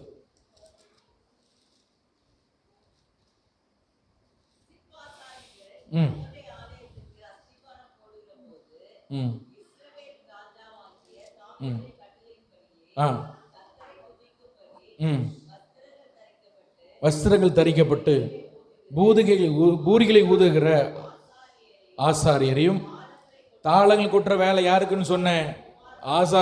ஆசாபின் குமாரராகிய லேவியரை நிறுத்துறாங்க. 2வது ஆலயம் கட்டும் பொழுதும் அங்க ஆண்டவர் ஆசாபுடைய குமாரருக்கு இடங்களை கொடுக்கிறார். அல்லேலூயா. எவ்வளோ பெரிய ஆசீர்வாதம் பார்த்தீங்களா? ஒரு சின்ன தீர்மானம், ஒரு பெரிய பிரதிஷ்டையான வாழ்க்கை. இந்த பூமியிலே அவரை தவிர எனக்கு வேற சந்தோஷம் இல்லை. பரலோகத்தில் உண்மை தவிர வேற யாரும் இல்லை. பூமியில் எனக்கு உண்மை தவிர வேற மகிழ்ச்சி இல்லை. ஆண்டவரே, நீர் எனக்கு போதும்னு சொல்லி ஆண்டவரை மட்டுமே மகிழ்ச்சியாய் நினைச்சு, தேவ சமூகத்தை மட்டுமே ஒரு மகிழ்ச்சியாய் நினைச்சு வாழ்ந்த ஒரு மனுஷன் அவர் கண்ணை மூடிட்டாரு. ஆனால் அவருக்குள்ள இருந்த அந்த கிருபையும் வரங்களும் டாலண்டுகளும் சந்ததியாய் பாஸ் பண்ணவும் முக்கியமான இடங்களில் அவருடைய சந்ததியை ஆண்டவர் கொண்டு வைக்கிறார். ஒரு உடன்படிக்கை பெட்டி வருது, தேவனுடைய ஆலயம் கட்டப்படுது. அல்லேலூயா. எருசலேம் அலங்கம் கட்டப்படுது, தேவனுடைய ஆலயம் திரும்ப 2வது கட்டப்படுது. எல்லா முக்கியமான இடத்துலையும் இந்த சந்ததிகளை கர்த்தர் கொண்டு வந்து கர்த்தர் மேன்மைப்படுத்துகிறார். கர்த்தர் நல்லவர். ஹல்லேலூயா. நல்ல கைகளை தட்டி நம்ம எல்லாரும் ஜெபம் பண்ண போறோம். ஆவியில நிரம்பி எல்லாரும் ரீபாலா தோடாமாலா கபாலாபா ஷபாலா தோடாபாராபா இருக்கிற இடங்கள்ல நம்ம எல்லாரும் கர்த்தரை மகிமைப்படுத்துவோம். ஹாலே லூயா, ஹாலே லூயா. நல்ல கைகளை தட்டி ஆவியில நிரம்பி கர்த்தரை மகிமைப்படுத்துவோம். ரீலாமா கபாலா ராபா. பூலோகத்தில் உம்மை தவிர வேற விருப்பம் எனக்கு இல்லைன்னு சொல்லுகிறவர்கள், ஹல்லேலூயா, அப்படிப்பட்ட ஒரு வாழ்வை கர்த்தர் நமக்கு தரும்படியா இருக்கிற இடங்களை எல்லாரும் நம்ம எல்லாரும் முழங்கால் பண்ணிடலாமா? நல்ல ஆவியில் நிரம்பி கர்த்தரை மகிமைப்படுத்துவோம். ஒரு தேவனுடைய மகிமை இந்த இடத்துல இறங்கி கொண்டு இருக்கிறது. ஒரு தேவனுடைய அபிஷேகம் இந்த இடத்துல இறங்கி கொண்டு இருக்கிறது. ஹல்லேலூயா, ஹல்லேலூயா, ஹல்லேலூயா. பூலோகத்தில் உம்மை தவிர வேறு விருப்பம் எனக்கு இல்லை. ஹல்லேலூயா, ஹல்லே என்று சொன்ன ஒரு மனுஷனுடைய வாழ்க்கையில எவ்வளவு பெரிய ஆசீர்வாதம், எவ்வளவு பெரிய மேன்மைகள். ஹல்லேலூயா, ஹல்லேலூயா. எல்லாரும் நல்ல ஜெபம் பண்ணுங்க.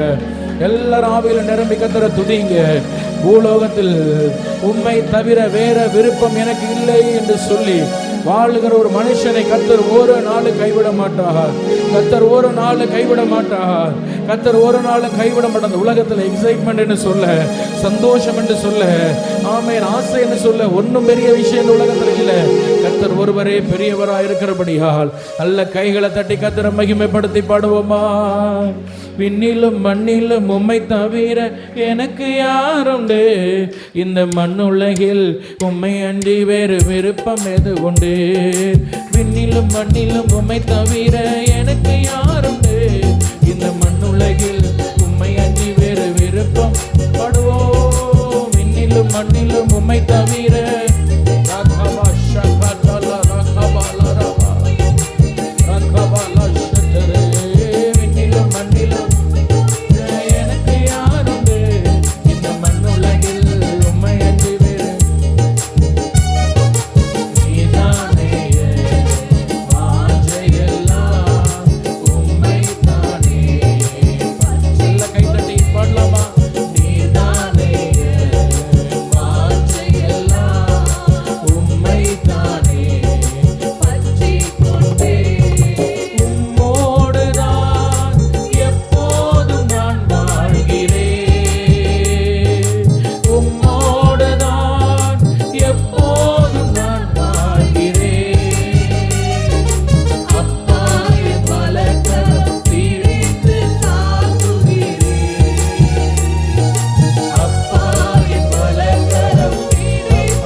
நிரம்பி பாடுங்க. நன்றி ஐயா நாள் முழுவதும் நல்லவரே வல்லவரே. விண்ணிலும் மண்ணிலும் தவிர எனக்கு யாருண்டு? இந்த மண்ணுலகில் உம்மை அன்றி வேறு. அந்த ஆசாப்பு பாடும் பொழுது தேவனுடைய மகிமை ஆலயத்தை மூடினது போல இந்த காலையில் நீங்கள் பாடுகிற பொழுது தேவனுடைய மகிமை உங்களை நிரப்பட்டும். தேவ மகிமை உங்களை நிரப்பட்டும். தேவ மகிமை உங்களை நிரப்பட்டும். இருக்கிற இடங்களில் நல்ல கைகளை தட்டி ஹல்லேலூயா, ஹல்லேலூயா, ஹல்லேலூயா, ஹல்லேலூயா. ஆமென். இருக்கிற இடங்களில் நல்ல கைகளை தட்டி ஆவியில நிரம்பி இந்த உலகத்துல உம்மை தவிர வேற விருப்பம் எனக்கு இல்ல ஆண்டவரே, இந்த உலகத்துல உம்மை தவிர வேற விருப்பம் எனக்கு வேண்டாம் ஆண்டவரேன்னு சொல்லி கர்த்தர் அப்படிப்பட்ட ஒரு ஜீவியத்தை நமக்கு தரும்படியாய், அப்படிப்பட்ட கிருபைகளை நமக்கு தரும்படியாய், அப்படிப்பட்ட வாழ்வை நமக்கு தரும்படியாய் நல்ல கைகளை தட்டி ஆவியில நிரம்பி கர்த்தரை மகிமைப்படுத்துவோமா? ஹல்லேலூயா, ஹல்லேலூயா, ஹல்லேலூயா, ஹல்லேலூயா. இந்த பூலகத்தில் அவரே தவிர வேற ஆசை எனக்கு வேண்டாம், வேற விருப்பம் எனக்கு வேண்டாம். அப்படிப்பட்ட ஒரு அபிஷேகம், அப்படிப்பட்ட ஒரு தெளிவு, அப்படிப்பட்ட ஒரு கிருபை கர்த்தர் நமக்கு தரும்படியாய் நல்ல கைகளை தட்டி கர்த்தரை மகிமைப்படுத்துவோம். கர்த்தருக்காய் வாழுகிற உங்களை கர்த்தர் கைவிட மாட்டார். உங்கள் சந்ததிகளை கைவிட மாட்டார். துன்மார்க்கர் வாழ்வை பார்த்து சோர்ந்து போகாதீங்க. அவருடைய முடிவு பயங்கரமா இருக்கிறது. ஆனா கர்த்தருக்காய் வாழ்கிறவனுடைய முடிவோ சந்ததி சந்ததியாய் கர்த்தருக்காய் ஒரு ஊழியத்தில் நிற்கும்படியாய், கர்த்தருக்காய் மகிமையான ஸ்தானங்களில் நிற்கும்படியாய், எல்லாவற்றுக்கும் மேலாக பரலோகத்தை சுதந்திரிக்கும்படியாய் நம்முடைய சந்ததிகளுக்கு கர்த்தர் கிருபை கொடுக்கிறாரு. நல்ல கைகளை தட்டி கர்த்தரை மகிமைப்படுத்துவோம். தாலாபா கந்தாலாபா ஷபலா துடபரா இலா கபலா கபடதியா துரபலரபா கபல பரபரபரபா. நன்றி ஆண்டவரே, நன்றி ஆண்டவரே, நன்றி ஆண்டவரே. உமக்கு ஸ்தோத்திரம், ஸ்தோத்திரம், ஸ்தோத்திரம், ஸ்தோத்திரம், ஸ்தோத்திரம். ஹல்லேலூயா. உம் சித்தம் போல் என்னை நீ நடத்துகிறே,